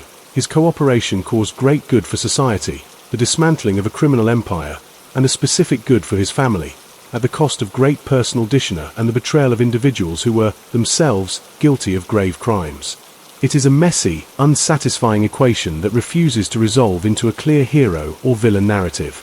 He forces us to sit with that discomfort, to acknowledge that justice is sometimes served by those least just, and that redemption, if it exists, can wear the face of a pragmatic dealmaker, not a penitent saint. His story stubbornly resists moral clarity, and in doing so, it remains a more powerful and lasting cautionary tale. It warns not just of the perils of crime, but of the perils of investing one's entire identity in any code or institution that can, and will, abandon you when the cost becomes too high. It is a lesson in the fragility of human constructs, especially those built on violence and secrecy. And so, we reach the final silence. Not the dramatic silence of omerta, but the vast, indifferent silence of historical completion. All the words have been spoken, the threats, the oaths, the orders, the testimony, the analyses. The tape has run out. The file is closed. The energy that was Michael DiLeonardo has been entirely converted into legal precedent, into family safety, into cultural narrative, into academic study. The conversion is total. Nothing of the original, restless, ambitious, terrified, calculating consciousness remains, except in its effects. He has become a cause that lingers in a web of effects. The story we have followed, from its shocking hook to its quiet, administrative end, is now a whole, a finished object. We can look upon it in its entirety and see its shape, a steep arc of ascent, a plateau of power maintained by fear, and a precipitous, controlled descent into a different kind of life, followed by the long, flat plain of a hidden aftermath, ending in a quiet room and a bureaucratic procedure. It is a classic arc, but its substance, the cold steel of his logic, the abandonment that triggered his turn, the total erasure that was his reward, makes it uniquely modern. It is not a gangster story. It is a story of institutional collapse and personal adaptation in an age of overwhelming state power. The call to action that began this narrative was to understand. To understand not just the crimes, but the anatomy of the choice that exposed them. The journey through these paragraphs has been that act of understanding, piecing together the sources, following the calm narration of a life that refused to be a simple parable. The disclaimer has been our guide. This is a story assembled from the fragments left behind, an attempt to present the correct information, the full scope of a man who became a key. And now, with the final piece laid, the picture is complete. Mikey Scars, DiLeonardo has receded from the world of men into the world of story. He is a tale we tell about loyalty's limits, about justice's compromises, about the price of a future, and about the silent, long shadow cast by a single, unforgivable, and ultimately pragmatic choice. The narrator falls silent. The screen fades. The record spins to its end. And in the quiet that follows, the only thing left is the echo of the question his life embodied. What would you do when every oath you ever swore is broken by the other side first, and the only path left is through the ruin of the world you built? There is no answer here, only the enduring echo, and the profound, unsettling silence of a story that has been, at last, fully and finally, told. In the final analysis, The narrative of Michael DiLeonardo transcends the biographical and enters the realm of the archetypal, becoming a permanent fixture in the landscape of American dark mythology. He is no longer just a former Gambino captain. He is the embodiment of the shattered compact, the living proof that the most sacred vows are only as strong as the mutual benefit they provide. His story endures not because it is unique, but because it is the ultimate, clarified expression of 1,000 smaller betrayals and disillusionments within that hidden world. He took the internal, whispered fears of every soldier who ever felt shortchanged or abandoned and acted upon them with a comprehensiveness that forever altered the rules of the game. In this sense, his legacy is a change in the very climate of organized crime. Before his testimony, the possibility of a high-ranking captain cooperating was a ghost story, a nightmare scenario. After him, it became a statistical probability, a standard tactical consideration for both law enforcement and the mob itself. He transformed the unimaginable into the operational. The fear of becoming a DiLeonardo now serves as a deterrent within mob ranks, a caution against poor treatment of underlings, and simultaneously serves as a law for prosecutors, a model of what can be achieved. He institutionalized betrayal as a strategic option, draining it of some of its mythic horror and recasting it as a potential career move in a high-risk industry. This is a cold, brutal legacy, but an undeniable one. He professionalized turning state's evidence at the highest level. Concurrently, in the cultural imagination, his calm, detailed testimony did more to demystify the mafia than any law enforcement press conference ever could. The mystique of Cosa Nostra was built on shadow and silence, on the idea that its members were men of honor bound by an unbreakable code. DiLeonardo, in a suit and tie, speaking in clear, procedural English, systematically explained that the code was a management tool, the honor a branding exercise, and the silence a commodity that lost value when the corporation failed to pay its bills. He didn't just give evidence, he performed an exorcism on the romantic spirit of the mob. The ghost he cast out was the idea of nobility in that life. After him, the mafia could only ever be seen as what it always was, a criminal business, unusually sentimental in its rituals but ultimately just as greedy, fragile, and treacherous as any other corrupt corporation. This demystification is his lasting cultural contribution. He helped turn the Godfather into a middle manager, and the Omerta into a non-compete clause with lethal penalties. For the city that was his stage, his absence is a marker of a profound transformation. The New York he knew operated on a personal calculus of favors and threats, a city of neighborhoods where power had a face and a name. The New York of today, while still possessing deep inequalities and corruption, functions on a more abstract, financialized level. The corruption is in the zoning variance, the no-bid contract, the inflated development cost, crimes of paperwork and policy, not of a collector showing up at a storefront with a baseball bat. DiLeonardo's world was tactile, visceral, local. Its passing, which his testimony accelerated, signifies the city's maturation into a global capital where crime, like everything else, has gone partly virtual, less about territory and more about data, less about respect and more about bandwidth. He is a relic of the city's gritty, muscular, and intensely personal adolescence. And for the individual soul navigating the aftermath of such a life, his story offers no easy solace, only a stark map of a particular kind of hell. It charts the geography of a moral wilderness where every landmark, loyalty, honor, brotherhood, proves to be a mirage, and the only compass left is the primal drive to protect one's own. His long, hidden retirement in the witness program is the sequel nobody dramatizes, because it is a story of immense quiet, a chronicle of a man practicing the art of disappearance on himself. It is the ultimate witness protection from his own history. He spent his final years as a conservator of a vacuum, ensuring the emptiness he created remained perfectly, peacefully empty. This is the true end of his journey, not the dramatic courtroom scene, but the mastering of a profound nothingness.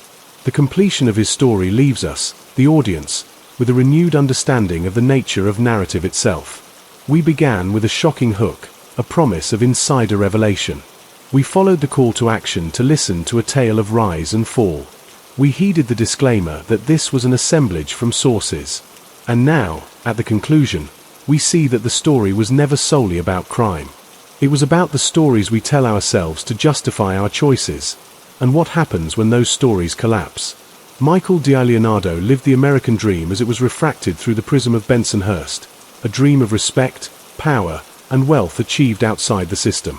Then, he lived the nightmare of that dream's betrayal. Finally, he authored the postscript, trading the remains of that dream for the stark reality of a protected, anonymous existence.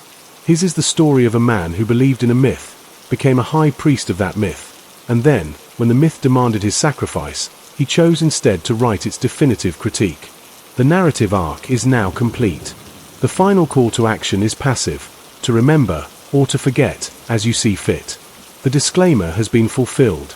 The information, gathered from the disparate sources of his life, has been presented. The calm narration has ceased. All that remains is the echo of a voice that once held rooms captive in two different worlds, first with the quiet threat of violence, then with the quiet threat of truth. And then, even that echo fades, absorbed into the endless background noise of history, leaving behind only the facts of the case, the safety of a family, and the enduring, unsettling lesson that in the war between the story we swear to and the story of our own survival, survival always gets the last word.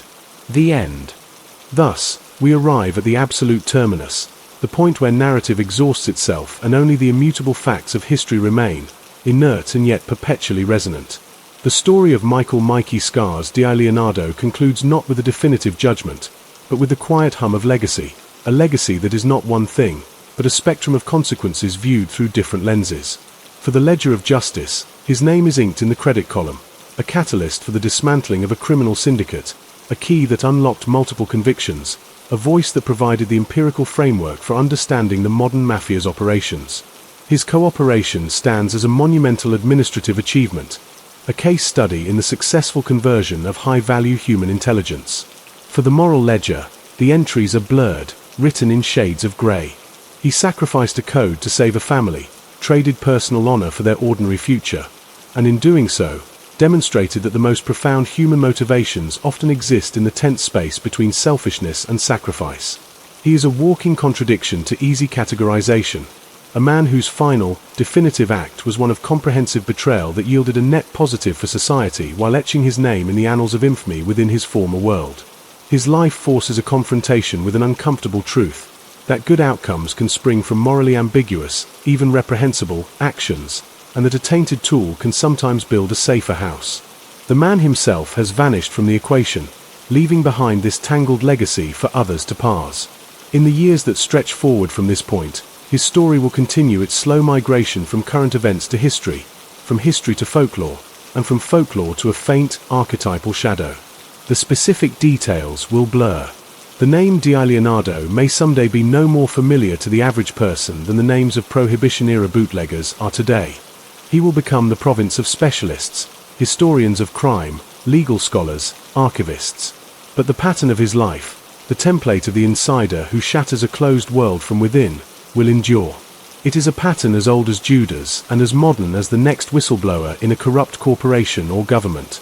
His particular setting, the social clubs of New York, the glare of the Gotti era, will become period detail, but the central drama of shattered loyalty and the calculus of survival will remain eternally relevant. His calm, dispassionate voice on the witness stand will forever be the sound of a myth dying under the glare of factual testimony.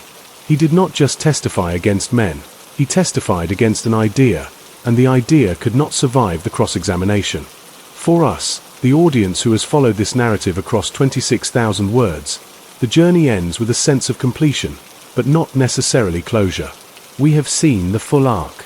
We have heard the calm narration of a life that spanned the extremes of the human experience, from the aspirational streets of Brooklyn to the pinnacle of illicit power, through the terrifying crucible of federal prosecution, into the witness box as an instrument of destruction, and finally down the long, silent road of a hidden existence.